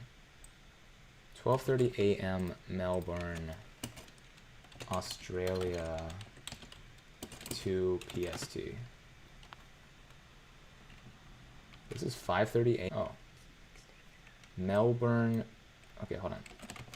12:30 a.m. Melbourne, Australia to PST. This is 5:30 a.m. Hey Brendan, this is 5:30 later. Okay, so we are currently talking about apes hungry for the news of exactly what is going on with corgis. This is Mr. Deeds. It's a dog of a fellow ape that is part of the Andrew Mo Money, the Meatballers Nation. And we are looking at GameStop being supported, once again, cradled like a babe by the price of $100 support. We are liking that. We enjoy the stock. Junzi Stars, asterisk. Hello, I bought GME at 140 and am so annoyed. That's what I get for being FOMO. Always minimize regret, maximize don't maximize your profits, always minimize regret. I always mess up that line. SM Forster, I wish a billionaire put in market order for 1 million shares at 3:30 p.m. I wish that also happens. Lord Weird says, let's agree we all love Meatball. This is true. Let's see. What a shame to share a name with Alejandro Shil Sosa. Uh-oh. Is there a... Are we trying to bully someone? No bullying in the comments. Let's see. Meatball is a... period. Good boy. That's true. Max Lou says, do you think people are going to try to time the buys to the shorting of the stock? 100%. This is just the...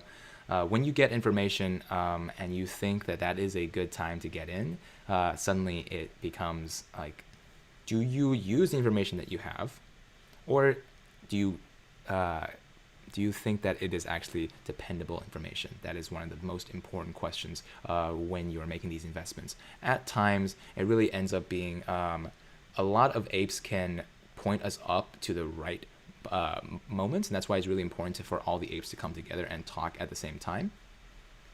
But it is a risky factor of sometimes we buy the rumor and the rumor isn't true. Okay, I'm just checking my volume. I'm doing good. Meatball, where are you going? He's a guard dog at heart, so he doesn't want to. He doesn't like it when people are too close to the patio door. Definitely not bullying. This guy is spamming. Okay, thank you for catching a spammer. Let's see. Frosty Matrix says, I ran out of money to bring down my GME average below 200. These ape diamond hands got some at 400.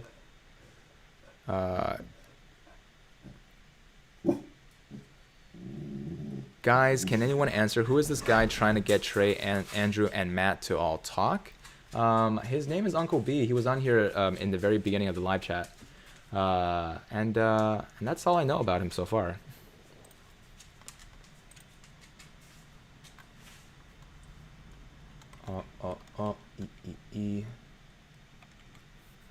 Let's see. Tickets to the moon being sold by Doge. How can we get in on this Robinhood lawsuit? Ooh, I would like to get into this Robinhood lawsuit. Big boof. Huh? Andrew, what program do I use for my stocks? I use WeBull, and this is the application that I'm using right now. If you go ahead and click the link in this blue pinned comment above your live chat, you will be able to use this also for free. And not only is it for free, you get 2 free stocks on top of that. I think better deals cannot even think about happening. That's a pretty good deal. SM Forster says, our DD Warrior is working on new DD, just posted that he can almost predict the day it'll happen. Okay, let's look at it. Let's make sure that this actually makes sense and works. He said that he'll post a link to it when he's done with that DD. Okay, he hasn't finished. He hasn't finished that DD yet, but he is working. Our GME, who is working hard at getting the numbers up. Daniel Song, any thoughts about CCIV's decline and the concept that it's competing against Tesla? I can't see it being possible to ever catching up. Rising tides lifts all ships, right? So if people start getting into EV, it's not like Tesla has all the market share. They barely can cover their own market share because of just how many cars are in demand. So more EVs, the better. Now the problem with TCIV is that Lucid Motors hasn't really sold a single car yet, and so without revenue, that is never not gonna be the biggest issue. Colton Edwards says, do you think they will find Lady Gaga's dogs? I'm upset about the dogs. Me too. In fact, speaking of dogs, let's get another dog up here. So this is Mr. Deeds. So cute. He's got the Princess Leia hair buns. And then we say, bye-bye, Mr. Deeds. Let's look at a different dog.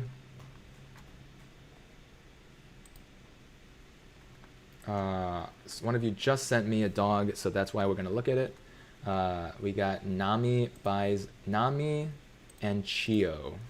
It's a cat and a dog. So cute. This is from Foxfire Wisp.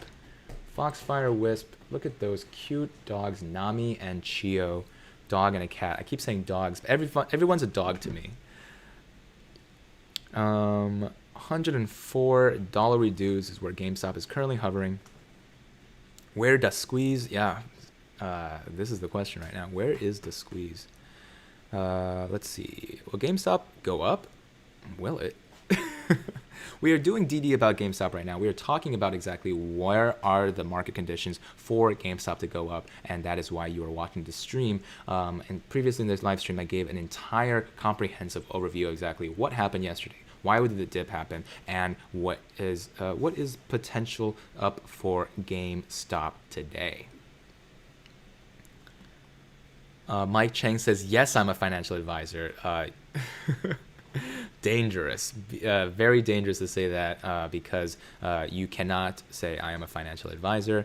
We have to say I'm not a financial advisor. A lot of lawsuits in the line here. Lawsuit coming in, says MF Cena. Yeah, for Mike, you cannot say you're a financial advisor. Ian Holloway says AMC and GME are not being pitted against each other. AMC and GME stocks are being held, and the available units to short is nearly non-existent. Yeah. Joshua says, looking fresh, Andrew. How many free WeBull stocks are you holding? 10,000? Not quite, but thank you for saying looking fresh. I appreciate that. Thanks for the live stream, says Junzi Stars. Would you buy AMC at the price now? AMC, and now that AMC has a lot of great news coming in its way for the near future, I imagine that AMC, when the theaters actually open, is going to do pretty well. We said AMC to $10 in 2 days, right? We said that in the previous live streams. It happened, so who's to say? Sierra McHugh, thank you for the super chat. What is Infinity Squeeze? Let me explain it to you with Meatball. Here you go, Meatball. Let's watch. When I was a young boy in Bulgaria. Okay, there we go. That's Meatball's cue word. So with Meatball, I just gave him a treat, right? Well, I can promise him another treat and then not give it to him. Even though it belongs to him, I could sell it right away if I think the cost of treats is going to go down. Now, I could do it now to the dog that I just sold the treats to. I can borrow it from him as well. Now the treats belong to two different dogs, and I've overshorted this stock. All right, hopefully you could traverse the analogy from treats to shorts. But the point is, this short is now overshorted, and we have essentially sold it in advance. So I'm borrowing a sell from the future, because in the future I'm going to have to buy it back because it belongs to Meatball. However, I'm hoping that the price of the stock is going to go down and down and down because I've artificially increased the number of sells in the market so far. And that means that is exactly the reason why these dips are happening. Now, when, let's make sure we're looking at GameStop. Now, when this time to pay back the dogs. Well, what if the dogs don't let me buy it from them, right? If I have to cover one short that has been overshorted, I would have to give a dog the treat and then try to buy it back from him. But what if he doesn't want to sell? What if these diamond handers are going to hold all the way to the moon? Well, in that case, it becomes a seller's world, right? It becomes whoever has the stock gets to control exactly what price the stock goes for. So as it goes up and up, the market value of the price of the stock is going to go crazy upward, and that is the infinity squeeze. If no one sells as the price continues to go upward, these shorts that need to be covered will drive the price upward as they continue to buy regardless of the price, the crazy prices that the stock hits. Now, this is theoretical. And I've explained this a couple of times, but then I always fail to explain that this is a theory, right? There's no like real mathematical way that a stock can get up to infinity monies, right? That would just destroy the very concept of money in itself. But we are playing the biggest Prisoner's Dilemma game of all, right? Once it gets to $200, once it gets to $300, once it gets to $1,000, you think that other paper handlers are not going to jump off the boat? Because that would be pretty naive for you to think. So that is why right now you have to temper the math and the theory with what is actually likely for these retail investors and non-true apes that are also holding the stock. It seems like we are just hovering at that $99 figure. We are being supported here. It is looking good. Push it back above 100. Come on, we're getting close. Let's get these dogs up here for good luck.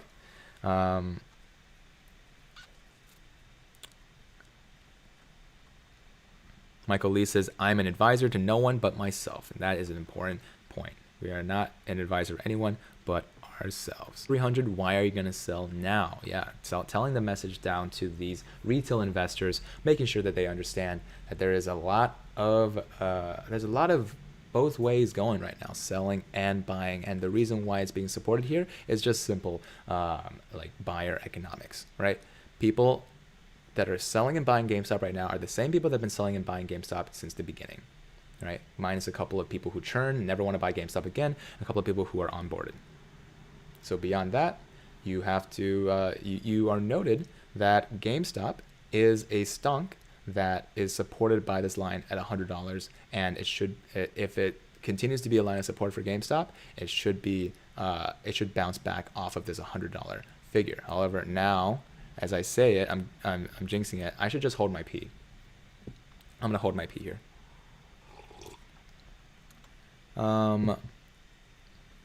I think Lord Weir is working as hard as he can as a moderator. But everyone staying civil, staying positive in the chat. That's all I ask.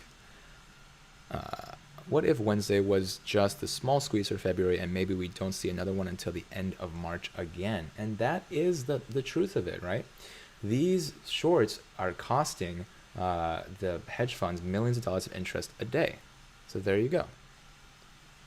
It isn't a game that is it is long trench warfare of how long can the hedge funds stay solvent and how long can you stay patient. Those of you who are just joining us, welcome. 3,000 of you in the live chat. We are talking about GameStonk, and we're not going to stop talking about GameStonk until the crisis, the saga is over. Right now, GameStonk is hovering around $99, but a squeeze is not one of them just yet. We are waiting on if GameStop could actually live up to the gamma squeeze that has a lot of people in a tizzy. If you aren't aware of what the gamma squeeze is, feel free to ask in live chat, and I'm happy to walk through that again. Let yourself be heard in the live chat.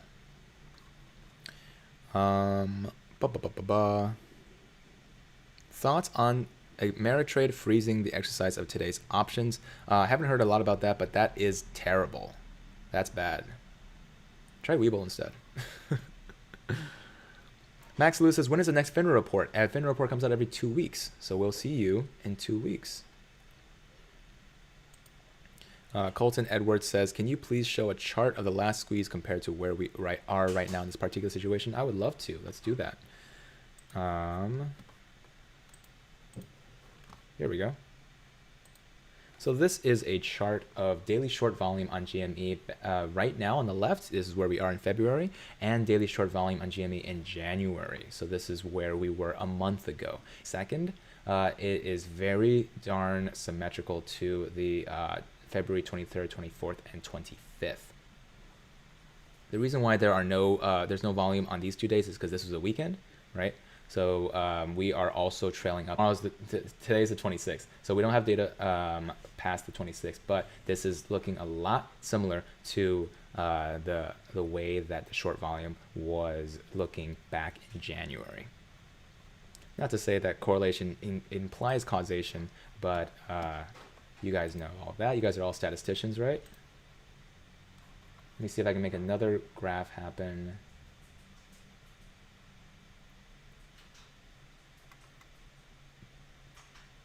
Hold on, let me see if I can look at another chart.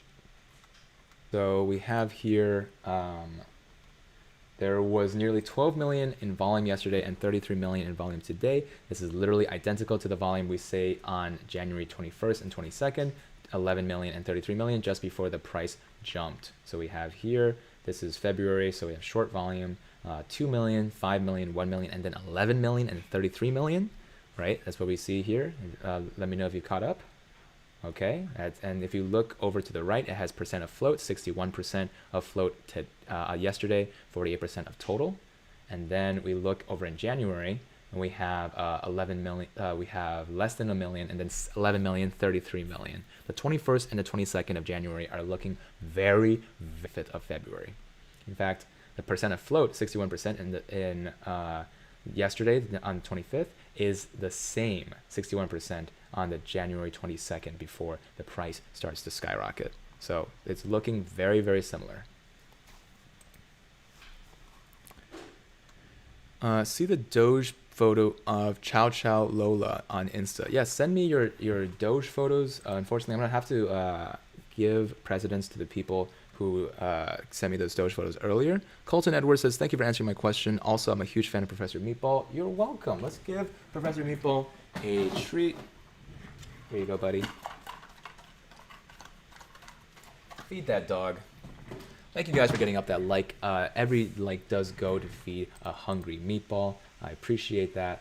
Lord Weird says, take a break whenever. Let's see. Okay. We have, I don't own a dog, but my cat, Covey, is pretty cool. This is someone's account who is called My Doge account, and this is a cat who shares too many letters with a global pandemic. But this is Covey, the cat, very cute. Nice anime posters in the back too. Let's get some anime posters in the back as well. All right. Do I personally have a stake in GME? Yes, I do. In the past live streams, I've talked about that. I'm holding, says Paulus Visuals, bought the dip. Yes. $100 reduce is where GameStop is hovering right now. And it dipped as low as $96.01 just a few minutes ago. Where was my entry? I was a 250 plus club. So that's why I'm really trying to push the fact that I'm not a financial advisor, and we're just here to learn together, guys. We're just here to learn together. I'm me, dumb ape. Me don't know anything. SM Forster says, you're a super chill dude, and your data analysis is great. Thank you. I appreciate that. Limited Time says, came for the stonk, stayed for the Doge. Important note. People do stay for the Doge. Meatball, you are loved. You are loved. Wipe away the tears. Gross. Okay. Zach O'Ree says, Alejandro, I've made ton on GME. Nice. Is it realized or unrealized gains? Eric Lang says, can you please explain Oof. That's those are really good questions. I'm gonna have to answer both of those. Nargoyles says we just need as many ITM contracts that expire today to be exercised. Holding shares just dilutes from the total float. Buy and hold. We got this. Yes, we need to get them in the money. Thank you, Nargoyles, and thank you, Chenny Chen, for the supers. You guys are awesome. Big appreciation for that. Meatball is drooling. He knows the sound of supers when he hears them. Okay, so my favorite anime. I am very partial to God. I just like literally my brain. I can't think of any right now. Like the one that I'm thinking about. I can't say out loud because it's controversial. So I'm gonna say I like the classics, right? I like the Death Note of the world. I like the oh my god, as a kid I grew up on Bobobo and Toonami, so I have good anime taste. Come back to me later. But then the other question is what is the gamma squeeze? The gamma squeeze is when call options, which are just privileges that you buy at a premium to be able to buy a price at a later date for a specific price that does not change, become in the money. And in the money means the price of the stonk goes higher than the price at which you have a right to pay for. So if the stonk is actually $100, but you bought a right to buy it at $50, of course you're going to exercise that right, and then you make a $50 profit if you sell immediately. Now the thing about that is if GameStop goes above $800, there are so many call options that are out there that they will trigger a buying frenzy from the institutions that need to fill those call options, and then with more buys causes more price to go up, and that will be a gamma squeeze. Hunter x Hunter, Fullmetal Alchemist, yes, Brotherhood, one of my favorite animes, probably my favorite anime. Thank you for giving me ideas. Dragon Ball Z, One Piece. I watched hundreds of episodes of One Piece. I legit spent most of my childhood watching One Piece. I remember Bleach as well. That was good too. Let's see. AMC baby, welcome Frosty Matrix to the membership club. If you want to be like Frosty Matrix and join and become a member, there are some pretty cool perks down there. So go ahead and check them out. Joseph says, Andrew, talk about how GME trading was halted after Wednesday's close. Only the Fed can do that. After Wednesday's close, the price was going pretty dang high. And so the halt is put in place when the price goes too fluctuating, right? If it goes too high, it's meant to give everybody a chance to think about what they're doing and give the investors an actual chance to analyze the data that's coming out. Cowboy Bebop, there's a good Attack on Titan. These are all good ideas. Fullmetal Alchemist Brotherhood is so good, so good. Dragon Ball Z and Naruto guy.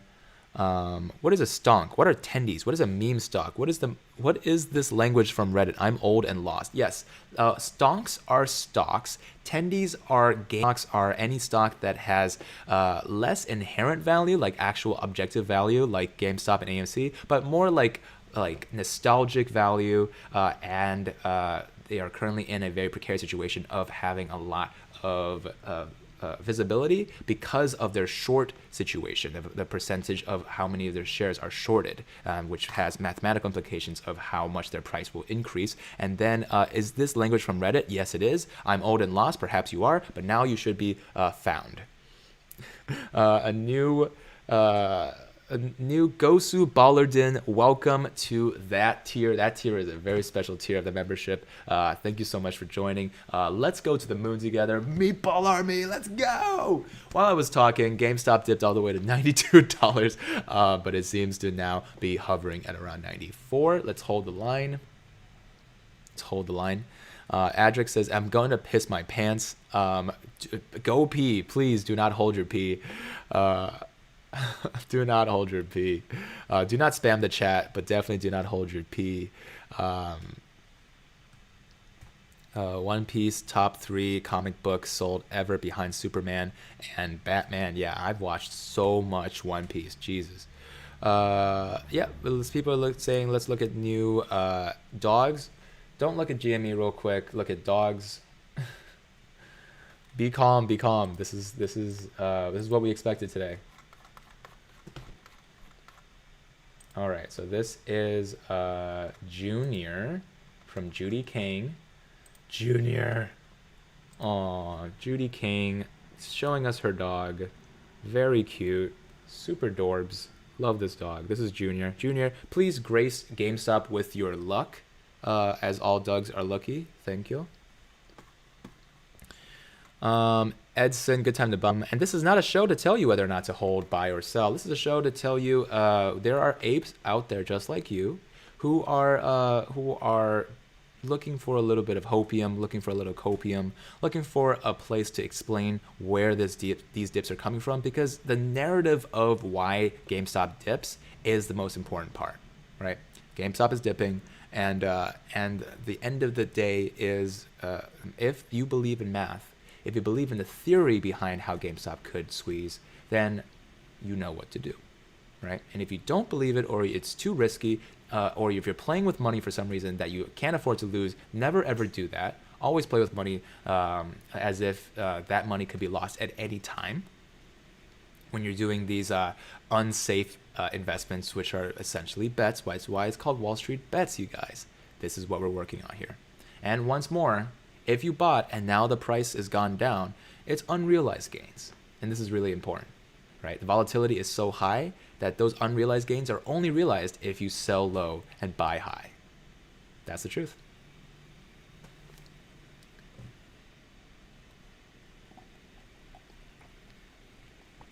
Why are you worried about it dipping? Stocks dip. Yeah. Alpha Beta says, what breed is Meatball? He's so cute. He's a half golden, half Korg. All professor. Miguel Lopez says, people are saying we have to get to 800, but do they mean by closing? Or yes, it does have to be by closing.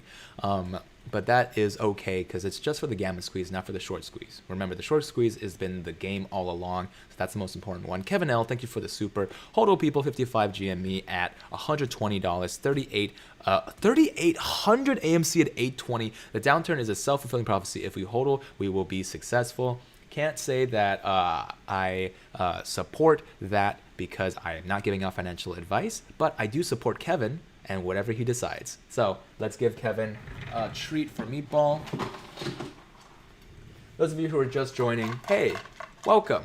I know that 30,000 playbacks doesn't mean that I have 30,000 subscribers. So if you have a little bit of time today while you're watching GME spiral downwards, please consider hitting that subscribe button and the bell button right next to it. All jokes aside, stocks do dip. We are expecting stocks to dip because of this sheer amount of shorts that have been initiated, and that is the end of it, right? Retail investors get scared as well, but you guys have math and knowledge on your side. So that is what we are working with currently. George Huh says, hold guys, buy the dip. They are selling fake shares to drive the price down. We covered this very recently about naked shorting. Hidus High says, will GME go up? I won't take it as financial advice. Unfortunately, it's kind of like saying, can I buy alcohol without a valid license? I know how old you seem to be, but I can't take that risk and give you any financial advice. But I do appreciate the comment. Hold on a second. Michael David says, hi, Andrew. Do you think there are more hedge funds short or long on GME? 100% short. It's because of the hedge funds that were short on GME that we got in this situation, right? If institutions were fighting on our behalf and they were long, they wouldn't be allowing this shenanigan to happen, right? Hedge funds talk between each other, right? So if there are small hedge funds that are betting for GME, like maybe in the Big Short, there are underdogs that are actually betting on GME to go to the moon, that would be part of the movie, and you're going to be cast in that movie. Wouldn't that be exciting that we all get cast in the GME movie? Who do you think is going to play Meatball? Let's see. How to combat all this illegal activity. Hello, Meatball. Doesn't want to look at GME anymore.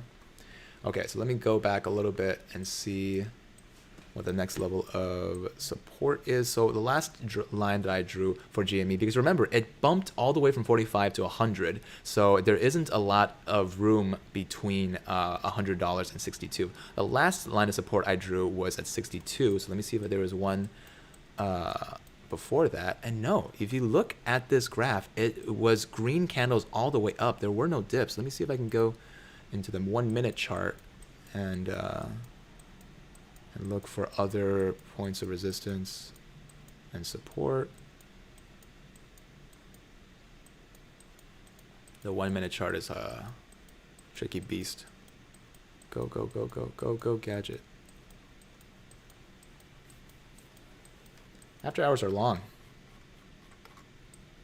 Okay. So that's the $100. This is when it got up to 170.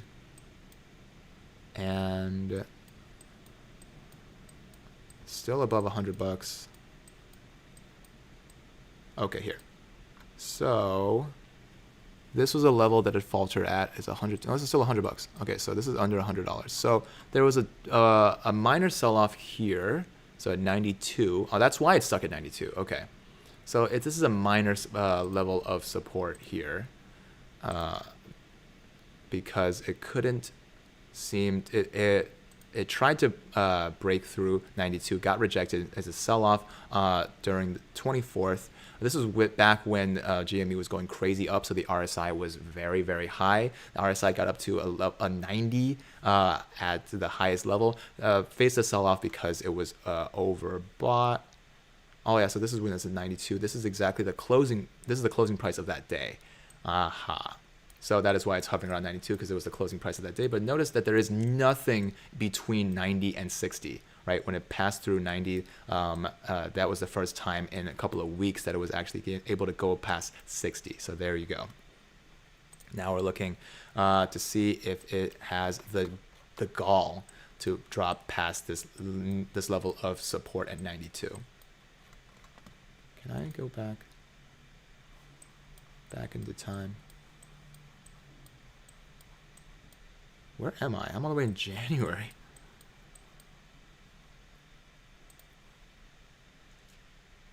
There we go. Okay. So we are looking at these two levels of support and resistance here. $100, which is where it keeps bouncing off of earlier today. It has dipped past $100, and now we are looking at it being supported at this $90 figure. This is the around the closing price of where it closed after 103% up on that day. Okay, so FUD mongers are here. Is Andrew in GME? I am. Max Lou, money that would have gone to loot boxes is going to GME. How big is the freemium game market again? Oh, geez. You should ask me the market size directly in front of you. That'd be hard. Frosty Matrix just joined as a member. A super directly from him.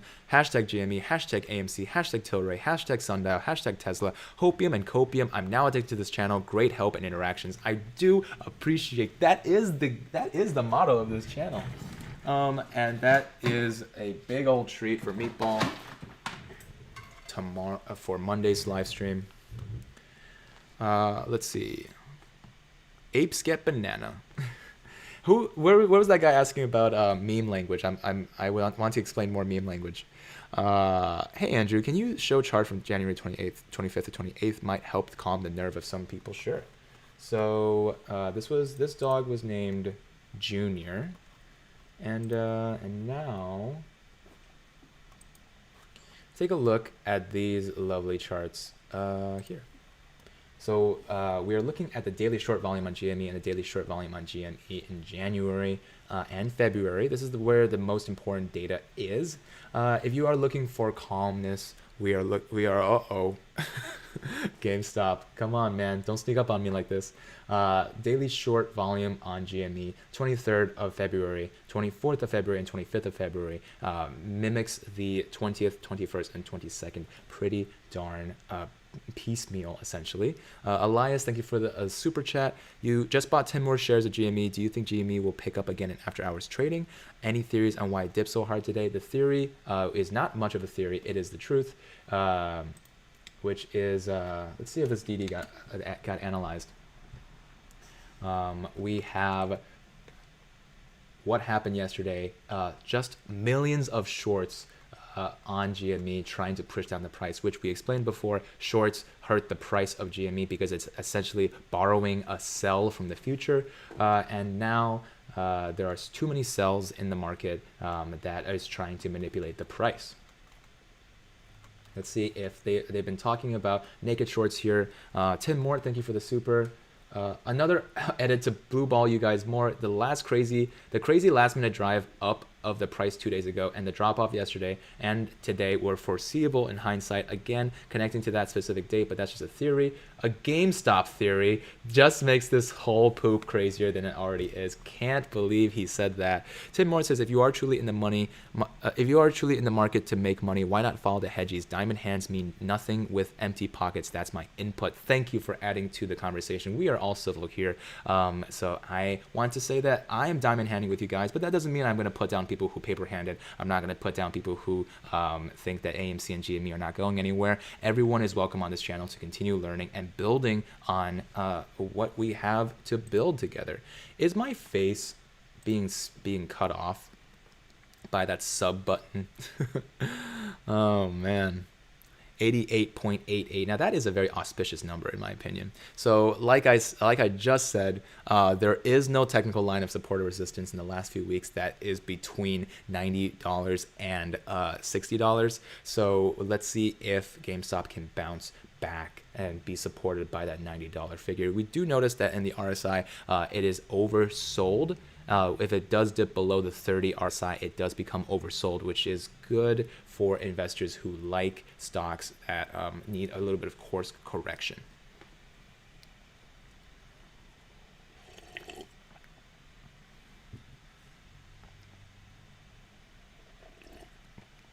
Okay, drinking some Tendy juice.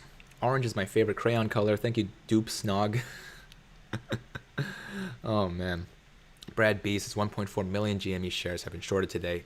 Hold the door. This is true. The shares are being shorted, and this is the very truth of the matter. Is that this is just millions of shares being borrowed, millions of sells being borrowed from the future. If you can imagine that, that means millions of buys need to be put back in the future. Thank you for another super Chenny Chen. More treats for Meatballs. My littler underscore corgi loves him too. Let's check out your corgi. Thank you for shouting out your Insta. Littler underscore corgi. Oh, Louie the corgi. Oh man, I love Louie. Look at that, so cute. He's in the mountains. He's turning 3. This is a really good corgi Instagram. It needs more followers. Everyone check out littler underscore corgi. What a cute little corgi. Let's put him in the driver's seat. You are now driving us to the moon, Mr. Corgi. We are being supported by that $90 price. We had dipped all the way down to 86 buckaroos, but now we are starting to make our way back to 90. This is good. This is a good time.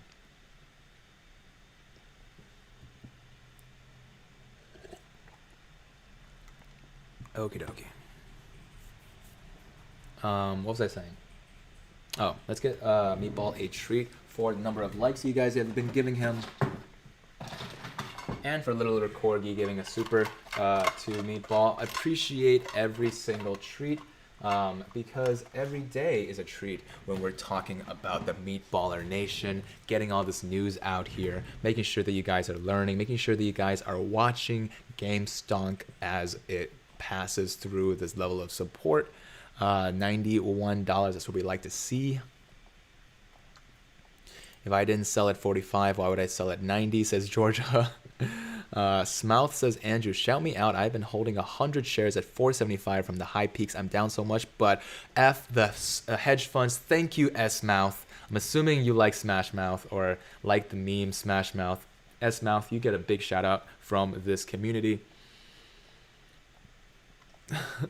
Jules says, GME, please come back for me. 243 average. I am on the same exact bus. Oh my goodness. 'Tis nothing more than a scratch, says Sam Hyde. Hungry Howie says, I had paper hands, and paper hands sucks. Oof. Limited Time says, when GME has a green day, people are stampeding to get in. When it's a red day, all the doomsayers have a party. Lol, nothing has changed in reality except the rocket has more fuel. That is what we are banking on it. The rocket refuels. We are coming on the way back up. All this volatility is just a great time to make some excellent tendies. Let's see. Diamond hands, diamond thoughts. Oof, that's good. Diamond thoughts. Hold the vision. Just hold it in your brain. Hold your bladder. Hold your pee. Just hold your thoughts. Just put it in your brain right now. Oh man, I love. Is this Louis? Littler Corgi. I love Louis. Let me take a look. Who else is still live streaming?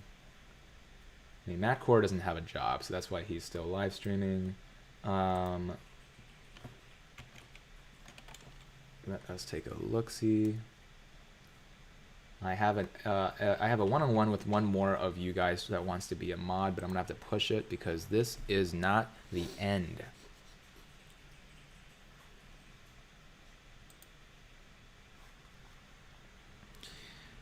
Some people don't have the temperament for this. Be calm. Patience goes a long way. If this freaks you out, only invest in long hold stonks. Don't get freaked out.